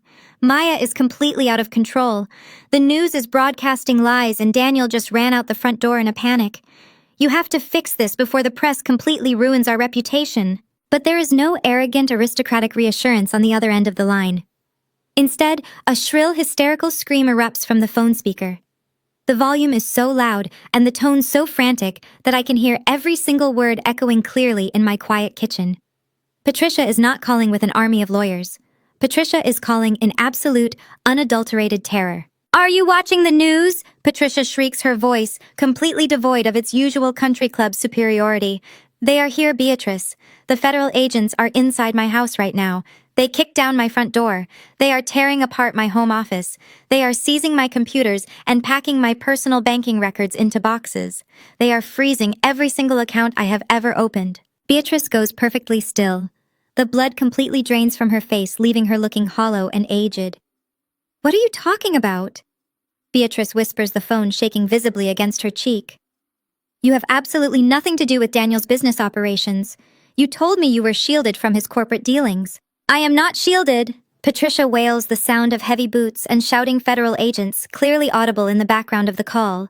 Daniel routed the stolen money through my offshore accounts to hide it from Sarah. He used my personal signature to set up the dummy corporations. The FBI is holding a federal warrant for my arrest right in front of my face. They are charging me with complicity, Beatrice. They are charging me with international money laundering and federal conspiracy. They are seizing my estate. They are taking my cars. They are taking everything I own. I am ruined. We are completely, entirely ruined. The line goes dead with a sharp, heavy click. Beatrice stands entirely paralyzed. The phone slips from her limp fingers and clatters onto the granite countertop. The realization hits her with the devastating force of a freight train. There are no lawyers coming to save them. There is no wealthy matriarch waiting to sweep this under the rug. The money is gone. The elite status is gone. The entire glamorous empire was a flimsy house of cards built entirely on stolen funds, and the federal government has just blown it all to pieces. But the true horrifying depth of their toxicity is revealed in the very next moment. Emma suddenly stops crying. The theatrical sobs cease entirely. She wipes the smeared black mascara from her cheeks with the back of her hand and slowly pushes herself up from the floor. She does not look toward the open front door where the father of her child just fled a federal indictment. She does not express a single ounce of concern for Daniel facing decades in a maximum security prison. She does not ask if the man she claims to love is safe. Emma looks directly at me. Her eyes are completely dry now, replaced by a cold, deeply disturbing sense of entitlement. The golden child syndrome runs so incredibly deep in her veins that she cannot even begin to comprehend a reality where she is not catered to and financially supported. "So you are actually a multimillionaire?" Emma says, her voice eerily calm as she brushes the invisible dust off her silk maternity dress. "You are the chief executive officer of a massive firm. You have all this money hiding in the bank while I am standing here about to lose my entire life." She walks toward me, her chin lifting with that familiar, sickening arrogance. She adjusts the strap of her pristine, cream-colored Hermes handbag on her shoulder, clinging desperately to the physical symbol of wealth, as if it constitutes her actual identity. "You heard what Mom said," Emma demands, stepping right up to the kitchen island, completely unfazed by the criminal catastrophe unfolding around her. "You heard what is happening downtown. Daniel's accounts are entirely frozen. The feds are taking everything he has. That means I have absolutely no way to pay the massive mortgage on the estate. I have no way to pay the household staff or the exorbitant country club fees. I am not going to be humiliated in front of my wealthy friends. I am not going to be kicked out of the absolute best neighborhood in the state just because my husband made a stupid financial mistake." She crosses her arms, glaring at me as if I am a disobedient employee who has simply failed to meet a basic deadline. "You are my sister." Emma dictates, her tone sharp, demanding, and utterly detached from reality. "You have the money now. You are going to write me a check today. You are going to cover the mortgage on the estate, and you are going to keep my premium credit cards active until this blows over. You are used to struggling, Maya. You know exactly how to live like a peasant. I do not. I was not built to be a disgraced single mother living in a cheap, cramped rental apartment. I was built to be a society wife. You owe me this financial support. You have to maintain my lifestyle. I will not accept anything less from you." I stand perfectly still and stare at my sister. The sheer breathtaking magnitude of her delusion is almost difficult to process. Her fake husband has just fled a federal raid, her mother-in-law is currently being arrested for international money laundering, and her entire marriage has been exposed as a criminal fraud. Yet she is standing in my kitchen demanding that I finance her luxury handbag collection and subsidize her stolen mansion. The Dutch angle slowly corrects itself, the camera leveling out to capture the absolute undeniable shift in power. I stand tall, my posture perfectly straight, my expression carved from solid ice. I slowly raise my right hand and point my index finger directly toward the open front door. "Get out," I say. The command is quiet, but it carries the undeniable crushing weight of absolute authority. Emma scoffs loudly, rolling her eyes in sheer annoyance. "Stop being dramatic, Maya. I told you exactly what I need. I need a massive check to cover the mansion. I am not leaving this house until you transfer the funds into my account. I absolutely refuse to lose my house because of his mess." "You already lost it, Emma." I state, my voice dropping into a deadly clinical register that slices through her arrogance like a freshly sharpened scalpel. "You do not seem to understand how federal asset forfeiture actually works. You do not own that mansion. You never did. Daniel bought that massive property using stolen funds directly embezzled from Sarah's generational trust account." Emma's smug, demanding expression finally begins to crack. Her arms uncross, falling limply to her sides. "The bank is not going to send you a polite late notice." I continue, stepping around the granite counter, forcing her to take a hesitant step back toward the exit. "The federal authorities filed a comprehensive, non-negotiable lien against the property at exactly 8 o'clock this morning. The bank issued the formal legal foreclosure notice 2 hours later. That luxurious estate is now officially government property." I point to the door again, my eyes burning with cold, unyielding finality. "You do not have a mortgage to pay. You have a federal eviction to survive. The authorities are giving you exactly 30 days to pack up your stolen designer clothes, Grab your pathetic, overpriced handbag and get out on the street. You have absolutely nothing. You are absolutely nothing. Now take our mother, walk out of my home, and never show your faces here again. The camera cuts sharply. The frantic shaking handheld motion vanishes completely. It is replaced by a perfectly still, perfectly balanced eye-level shot. The visual chaos is gone, replaced by an atmosphere of absolute clinical control. 30 days have passed since that afternoon in my kitchen. 30 days since the grand illusion shattered into a million irreparable pieces. I sit behind the massive, polished obsidian desk in my corner office at Apex Crisis Management. The room is a sanctuary of quiet power. The thick, soundproof glass windows block out the frantic noise of the downtown Atlanta traffic below. I take a slow, deliberate sip of my black coffee. The contrast between my current serenity and the absolute devastation of the people who tried to destroy me is staggering. The fallout over the last month was swift, brutal, and entirely public. Daniel did not make it very far. He was apprehended by federal agents less than 3 hours after fleeing my house, pulled out of the VIP lounge at Hartsfield-Jackson International Airport, with a forged passport in his pocket. There was no leniency for a man who embezzled millions from a generational trust. The judge denied his bail immediately, citing him as an extreme flight risk. Daniel traded his custom-tailored Navy suits for a standard-issue orange jumpsuit. He is currently sitting in a federal holding facility staring down the barrel of a 20-year sentence. He has not spoken to Emma once since the day he ran. Patricia's spectacular downfall was even more satisfying to watch unfold. The arrogant matriarch who had threatened to bury me in endless litigation found herself completely buried by the United States Department of Justice. The federal authorities did not just freeze her accounts, they seized her entire estate. They seized her vehicles. They even seized the expensive art hanging on her walls. Her highly paid corporate lawyers vanished the moment they realized her retainer checks would bounce. Patricia, the woman who ruled her country club with an iron fist, was forced to move into a cheap weekly rate motel on the outskirts of the city. Her wealthy friends stopped returning her calls on day one. She became a total pariah overnight. And then there were Beatrice and Emma. For 30 days, I watched their movements from afar. I did not interfere. I simply let their own toxic pride dictate their actions. A normal mother would have accepted the reality of the situation. A normal mother would have sat her pregnant daughter down, wiped her tears, and helped her pack her belongings. A normal mother would have found a modest, affordable apartment, pooled their remaining resources, and prepared for the reality of raising a child without the luxury they were accustomed to. But Beatrice and Emma were incapable of accepting a normal, modest reality. Their entire identities were intrinsically tied to the perception of wealth. To be poor, to be average, to be seen moving out of that exclusive gated community in disgrace was a fate worse than death to them. Emma refused to pack. She spent the first 2 weeks lying on the floor of her stolen mansion, sobbing uncontrollably, demanding that Beatrice find a way to fix it. Emma genuinely believed she was a victim of circumstance, refusing to accept any responsibility for marrying a con artist without asking a single question about his background. Beatrice, driven by her pathological need to maintain their social status, went completely manic.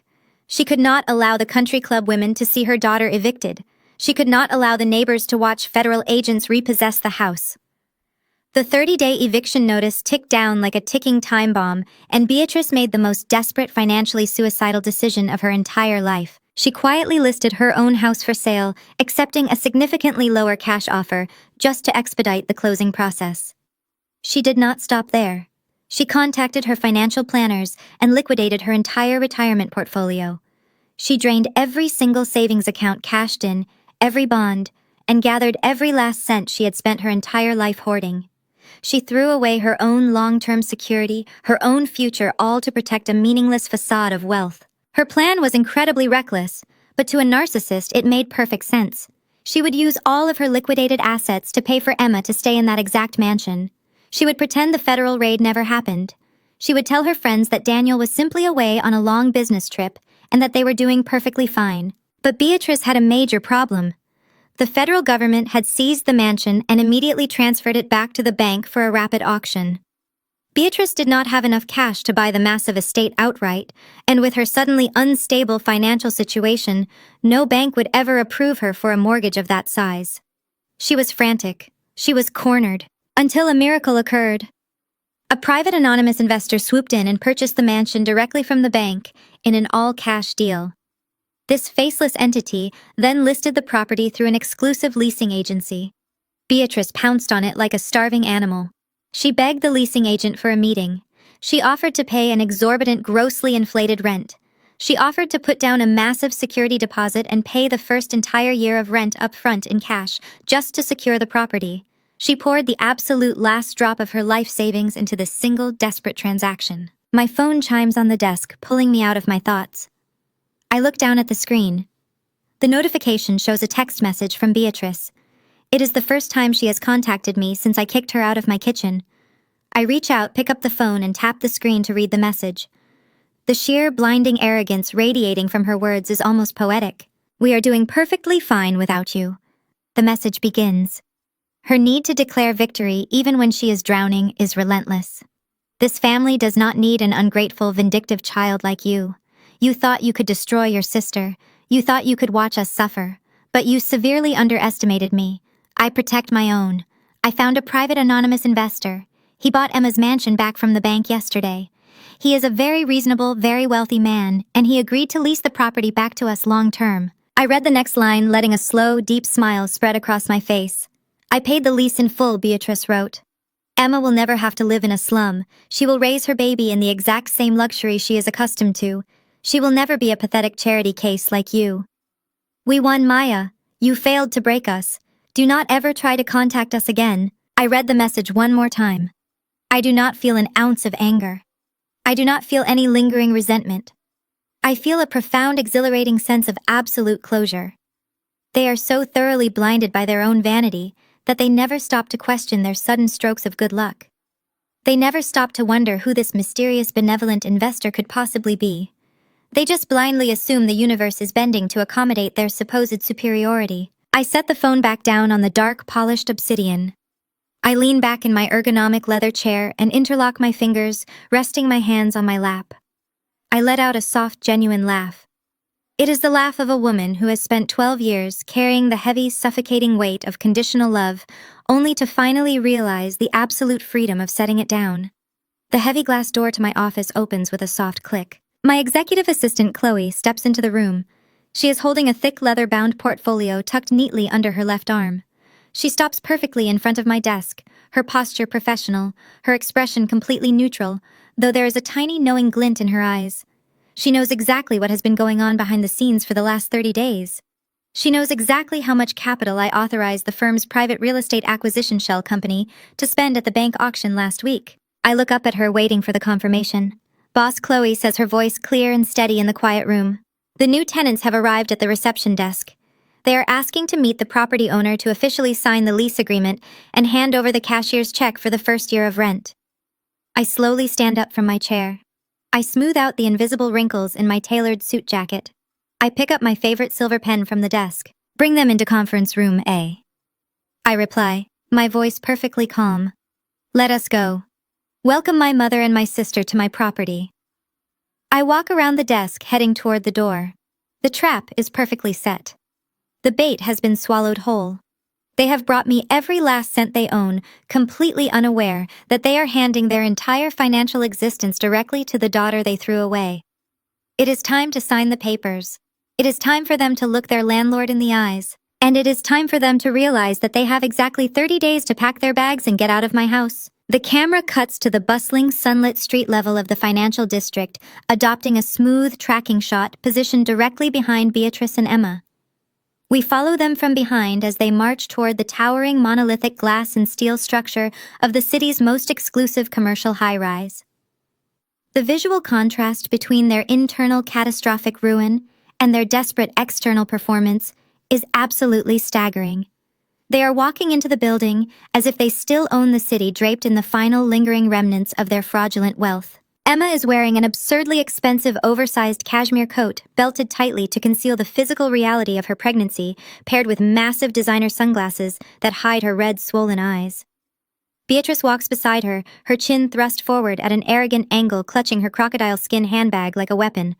They are completely bankrupt. Beatrice has liquidated her entire life, emptied her retirement accounts, and sold her own home for a fraction of its value, just to produce the piece of paper currently burning a hole in her purse. Yet they stride through the revolving glass doors of the lobby with the blistering entitlement of royalty. The camera follows them closely into the glass-paneled elevator. As the digital floor indicator rapidly climbs higher and higher, their conversation echoes in the confined, mirrored space. They are utterly, hopelessly wrapped in their own delusion. Beatrice speaks in hushed, excited tones about the private investor they are about to meet. She has painted an elaborate fantasy in her mind. She envisions a wealthy, elderly white male billionaire who recognized the inherent value of their social standing, a patriarchal savior who took pity on a beautiful, disgraced society wife and bought her mansion back from the ruthless bank. Emma nods along enthusiastically, her earlier despair completely erased by her renewed arrogance. She complains about the inconvenience of the past month, casually dismissing Daniel's federal incarceration as a minor annoyance that temporarily disrupted her lifestyle.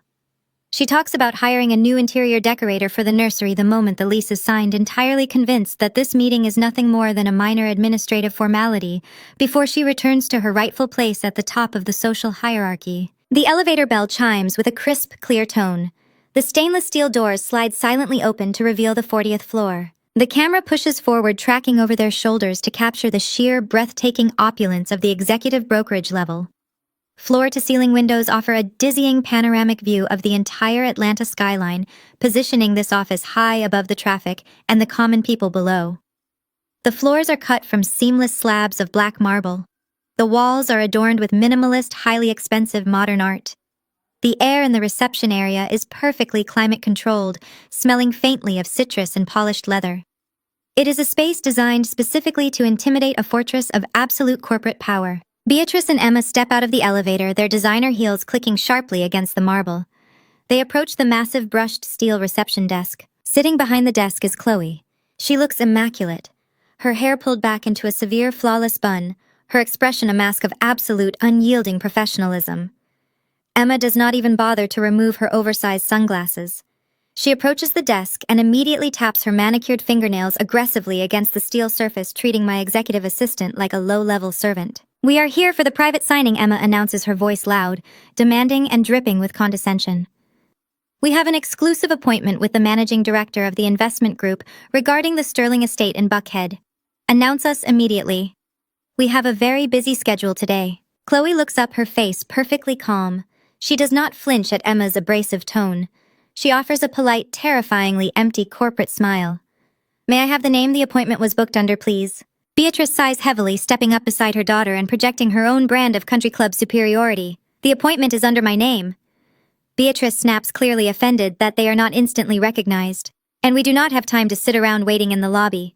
We were personally invited here to execute a long-term lease agreement." Chloe types a few keystrokes into her computer, moving with deliberate, unhurried grace. "I see the appointment," she replies smoothly. "The chief executive officer is finishing a conference call.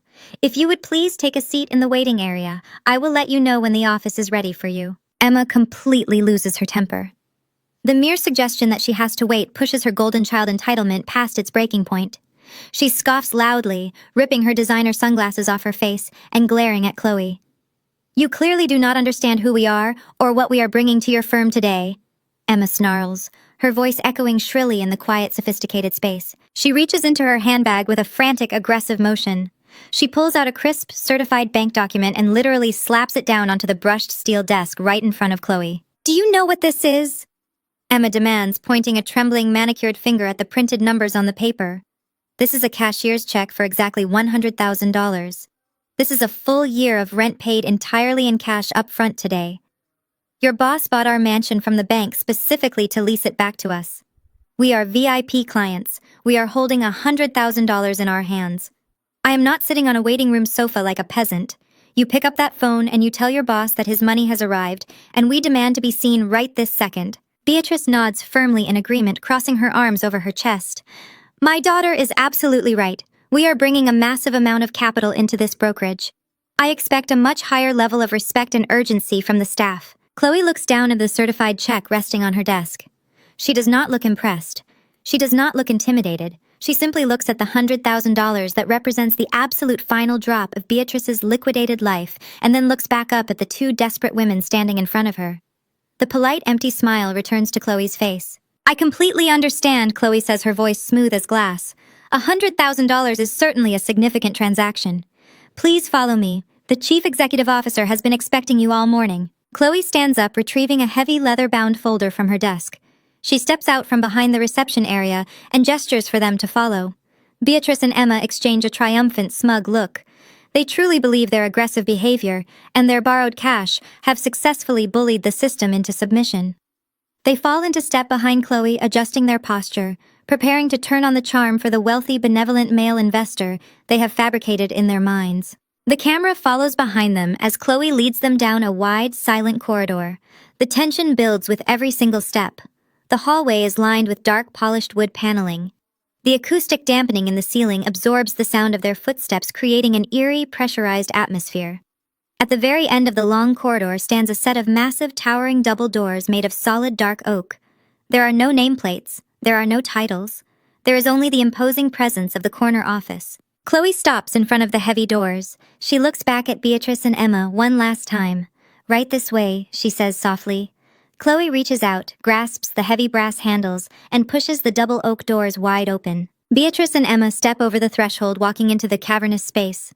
The camera tracks smoothly behind them, capturing their perspective as they enter the room. The office is vast and breathtakingly intimidating. A massive geometric obsidian desk dominates the center of the room. Behind the desk, an enormous ribbed leather armchair is turned completely away from them, facing the panoramic floor-to-ceiling windows that look out over the sprawling city below. Beatrice instantly adopts her most charming, sophisticated society voice. She takes a confident step forward, ready to secure her daughter's future. "Good afternoon," Beatrice calls out, her tone dripping with manufactured warmth and gratitude. "I cannot thank you enough for making time to see us today.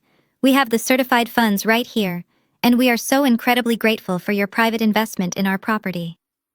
The room remains perfectly silent for 2 agonizing seconds. Then, the massive leather armchair slowly, deliberately begins to swivel around. The smooth, expensive mechanism of the chair glides silently. The back of the chair turns, revealing the figure sitting behind the obsidian desk. I am sitting there. My posture is relaxed, my hands steepled beneath my chin. I am wearing a razor-sharp tailored charcoal suit. My eyes lock directly onto my mother and my sister, capturing the exact devastating millisecond their brains attempt to process the impossible reality in front of them. The triumphant smiles on their faces instantly die. The camera shifts, positioning itself directly behind my right shoulder. The over-the-shoulder shot frames the expansive, gleaming surface of the obsidian desk in the foreground, looking down at Beatrice and Emma. They are standing perfectly still, trapped in the center of the massive office. The visual composition strips them of all their manufactured authority. From this angle, they look incredibly small, completely swallowed by the sheer scale of the corporate fortress I built from nothing. The silence in the room is absolute, heavy and suffocating. The triumphant, arrogant smiles they wore just seconds ago have been wiped away, replaced by a sickening, paralyzing confusion. Beatrice blinks rapidly, her eyes darting from my tailored suit to the panoramic view behind me and then back to my face. She is desperately searching for an explanation that fits her narrow, prejudiced worldview. Her brain simply refuses to process the visual evidence in front of her. Maya, Beatrice breathes, her voice a hollow, wavering rasp. "What are you doing sitting there? Where is the managing director?" Emma steps forward, her hands clenching into fists at her sides. She glares at me, her initial shock rapidly morphing into petulant anger. "Get out of that chair, Maya!" She snaps, her voice shrill and echoing off the glass walls. "This is not a joke. We have a highly confidential meeting with the owner of the Buckhead estate. You are going to get yourself fired for playing around in your boss's office." I do not say a single word. I simply rest my elbows on the cool, polished stone of the desk. I interlock my fingers, slowly resting my chin on my hands. I pick up the heavy sterling silver pen lying next to my leather blotter. I tap the metal tip lightly against the obsidian surface. A single sharp click rings out in the quiet room. "I am the boss, Emma." I state, my voice perfectly level, carrying the cold, undeniable weight of absolute truth. Emma scoffs, throwing her hands up in the air. "You are a crisis manager. You clean up scandals for local politicians. You do not own a private equity firm. Stop wasting our time and go get the investor." I tap the silver pen against the desk a second time. I lean back in my chair, folding my hands over my stomach, and hold my sister's furious gaze. Apex Crisis Management is the parent company. I explain, my tone slow and deliberate, as if I am speaking to a remarkably slow child. I built it 12 years ago. It generates a massive amount of liquid capital. 5 years ago, I diversified. I created a subsidiary corporation to handle high-yield, distressed real estate acquisitions across the southeastern United States. The color begins to drain from Beatrice's face. Her breathing grows shallow. She stares at the silver pen in my hand as if it is a venomous snake. That subsidiary real estate firm is called Apex Holdings. I continue watching the horrifying realization dawn in my mother's eyes. When the federal government seized Daniel's assets 30 days ago, the bank immediately put your mansion up for a rapid closed-door auction to recoup their losses. Apex Holdings was the highest bidder. We purchased the property in a completely anonymous all-cash transaction last week. I pause, letting the absolute crushing reality of the situation settle over them. I am the managing director, I say softly. I am the private investor. I am the sole owner of the Buckhead estate. Beatrice stumbles backward.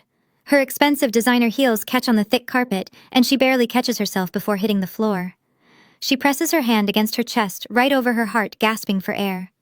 Her carefully styled hair suddenly looks messy. Her expensive coat looks like a cheap costume. The grand, arrogant matriarch has completely vanished, replaced by a terrified, broken woman who has just stepped into a trap of her own making. But the money, Beatrice stammers, her voice cracking violently. The cashier's check. I just gave your receptionist a cashier's check for $100,000. I liquidated my entire retirement account. I sold my house. I gave her everything I had left in the world to pay for the first year of the lease. I offer a small, polite nod, the kind you give a vendor who has just delivered an expected package. Yes, you did, I reply smoothly. And I want to personally thank you for that generous deposit, Beatrice. Chloe processed the transfer the moment you walked down the hallway. That $100,000 cleared immediately. It is currently sitting securely in my corporate accounts. Beatrice lets out a sound of pure agony. It is a wretched, breathless gasp, the sound of a woman realizing she has just slit her own financial throat. She physically folds inward, her shoulders slumping, her knees shaking so violently they are visibly trembling beneath her skirt. You gave up your entire life. I continue, my voice dropping into a deadly clinical register. You sold the roof over your own head. You drained the accounts you spent 40 years building. You sacrificed your own security, all to protect an illusion. You were so terrified of the country club women whispering about your disgraced daughter that you willingly threw away your last remaining lifeline. And the beautiful, poetic irony of it all is that you brought that money directly to me. I stand up slowly from the leather chair. I place both hands flat on the obsidian desk, leaning forward, dominating their visual field. You handed your entire life savings to the daughter you called a disgrace, I state coldly. You paid $100,000 to the woman you called a pathetic charity case. You financed my firm with the very last dollars to your name. Beatrice cannot speak. She covers her face with both hands, sobbing silently. The sheer magnitude of her ruin has paralyzed her. She has absolutely nothing left. No house, no retirement, no wealthy son-in-law, no social standing. She is entirely destitute, and she engineered her own destruction with her own 2 hands. But Emma does not collapse. Emma does not accept defeat. The golden child syndrome is a disease that completely blinds its host to reality. Emma's face contorts into a mask of rabid, unhinged fury. She refuses to accept that she has lost to me. She refuses to accept that the sister she spent her entire life looking down upon is now the absolute master of her fate. You manipulative, evil witch! Emma screams at the top of her lungs, her voice shredding the quiet dignity of the office. You set us up. You stole our money. You purposely tricked Mom into giving you her savings. I did not trick anyone, Emma, I reply effortlessly. I simply listed a property for lease. Beatrice sought out my leasing agent. Beatrice offered the cash up front. Beatrice begged to sign the paperwork. I merely accepted a highly profitable business transaction. It is not my fault that neither of you bothered to read the corporate ownership filings before handing over a 6-figure check. I want it back! Emma shrieks, stomping her foot on the floor like a petulant toddler. Give us the money back right now. I am not renting a house from you. I will not live in a property that you own. I will not let you hold this over my head. Where is the lease agreement? Give it to me. I am going to tear it to shreds.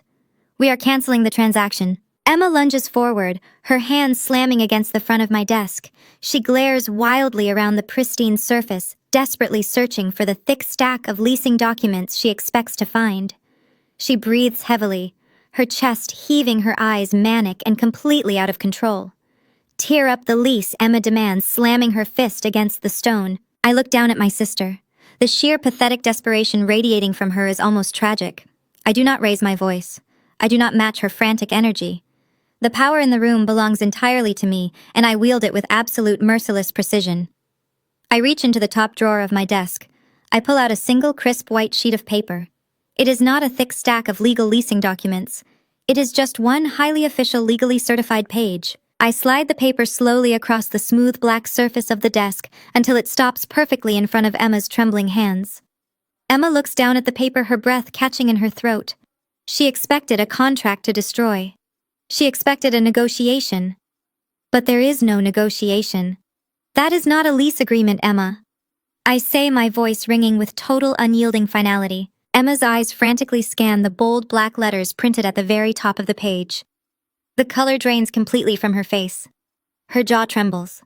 She looks up at me, absolute horror finally breaking through her arrogant facade. "We never approved your rental application," I state coldly, holding her terrified gaze, without a single ounce of pity. "We took the $100,000 to cover the outstanding legal fees, the property damage Daniel left behind, and the cost of clearing the federal lien." I tap my silver pen against the desk one final time. "That is an eviction notice," I tell her. "You have 30 days to get off my property." The eviction notice sits on the obsidian desk like a death warrant. The absolute certainty in my voice finally shatters the last remaining pillar of Beatrice's delusion. The perspective tightens, pushing in agonizingly close on my mother's face as the last shred of her dignity evaporates. Her pristine country club facade completely disintegrates, leaving behind nothing but raw, pathetic desperation. Beatrice's knees buckle. She physically collapses, her expensive tailored skirt pooling around her on the floor of my office.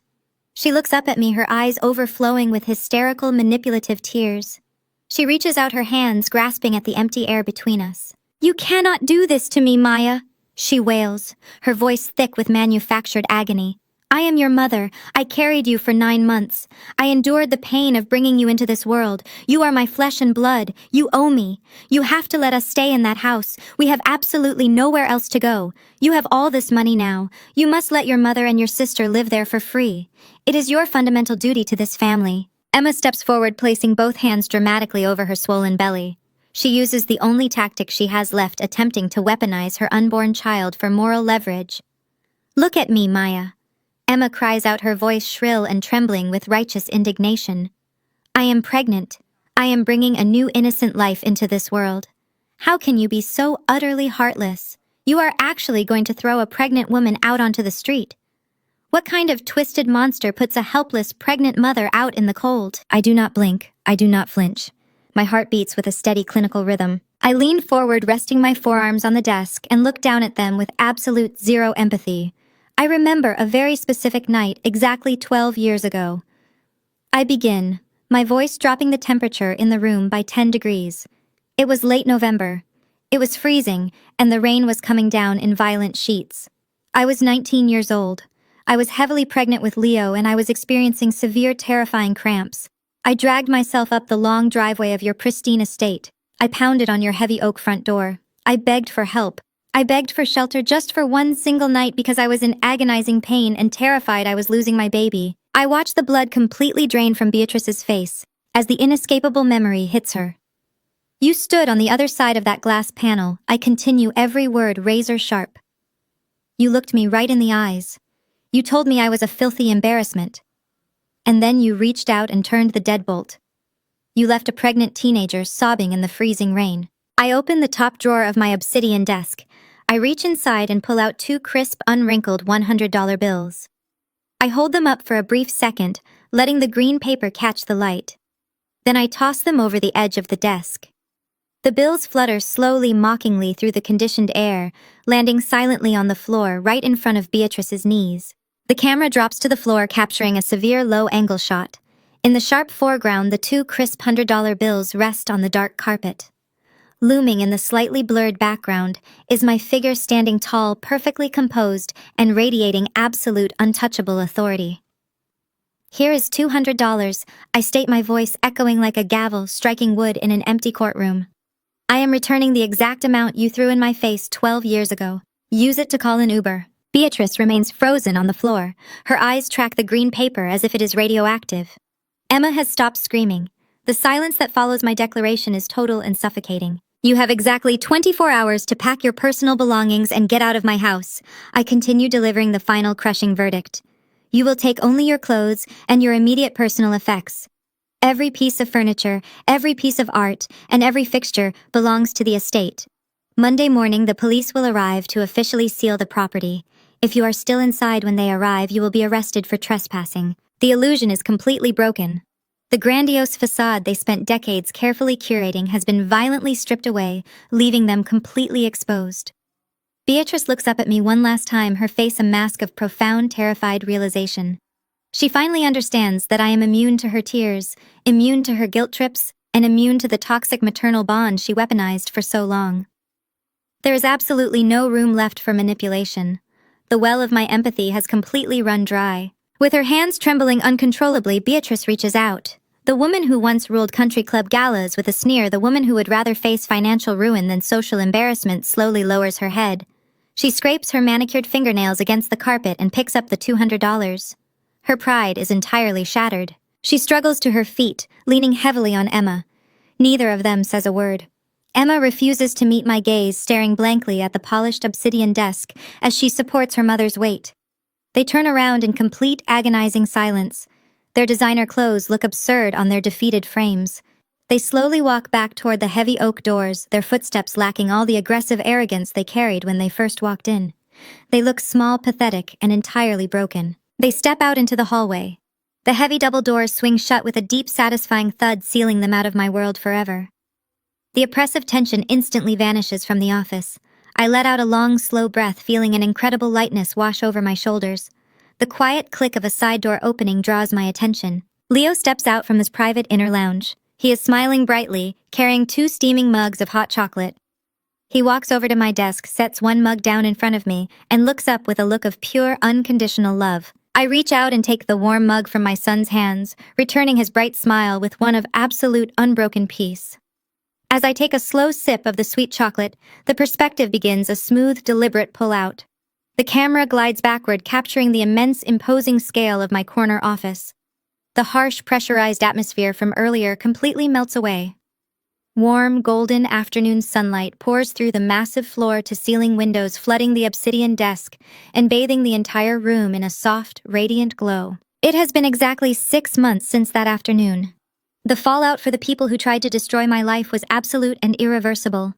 Daniel did not get the leniency he so arrogantly expected. His federal trial was remarkably swift, and the judge handed down a definitive sentence of 10 years in a maximum security federal penitentiary for his extensive financial fraud. There are no country club privileges where he is going. Patricia suffered a similarly catastrophic fate. She spent every last dime she could borrow trying to fight the federal asset forfeiture, but she lost on every single front. The government seized her remaining hidden accounts, forcing her into total, undeniable bankruptcy. The arrogant matriarch who once judged everyone by their bank accounts was ultimately relocated to a crowded state-funded public nursing home. She spends her days bitterly complaining to orderlies who do not care about her former socialite status. As for Beatrice and Emma, they packed their meager personal belongings and vacated my property precisely within the 24-hour deadline. With Beatrice's entire liquidated life savings securely resting in my corporate accounts, they had absolutely nowhere left to turn. They were forced to sign a lease at a crumbling, dilapidated apartment complex in the most dangerous, neglected district of the city. They are currently surviving strictly on government welfare checks. Emma, the pampered golden child, has become nothing more than a heavy, inescapable financial burden to a mother whose only currency was ever wealth and public perception. They are trapped together in a miserable, squalid reality of their own making. The camera stops its slow retreat, pushing back in to settle on a tight, intimate close-up of my face. I look directly into the lens, holding your gaze. People completely misunderstand the concept of revenge. They assume it requires dramatic screaming matches, violent confrontations, or public chaos. But true revenge is entirely silent. It is the quiet, relentless dedication to your own growth while everyone else sleeps. It is building your empire in the shadows and letting your massive, undeniable success speak for itself.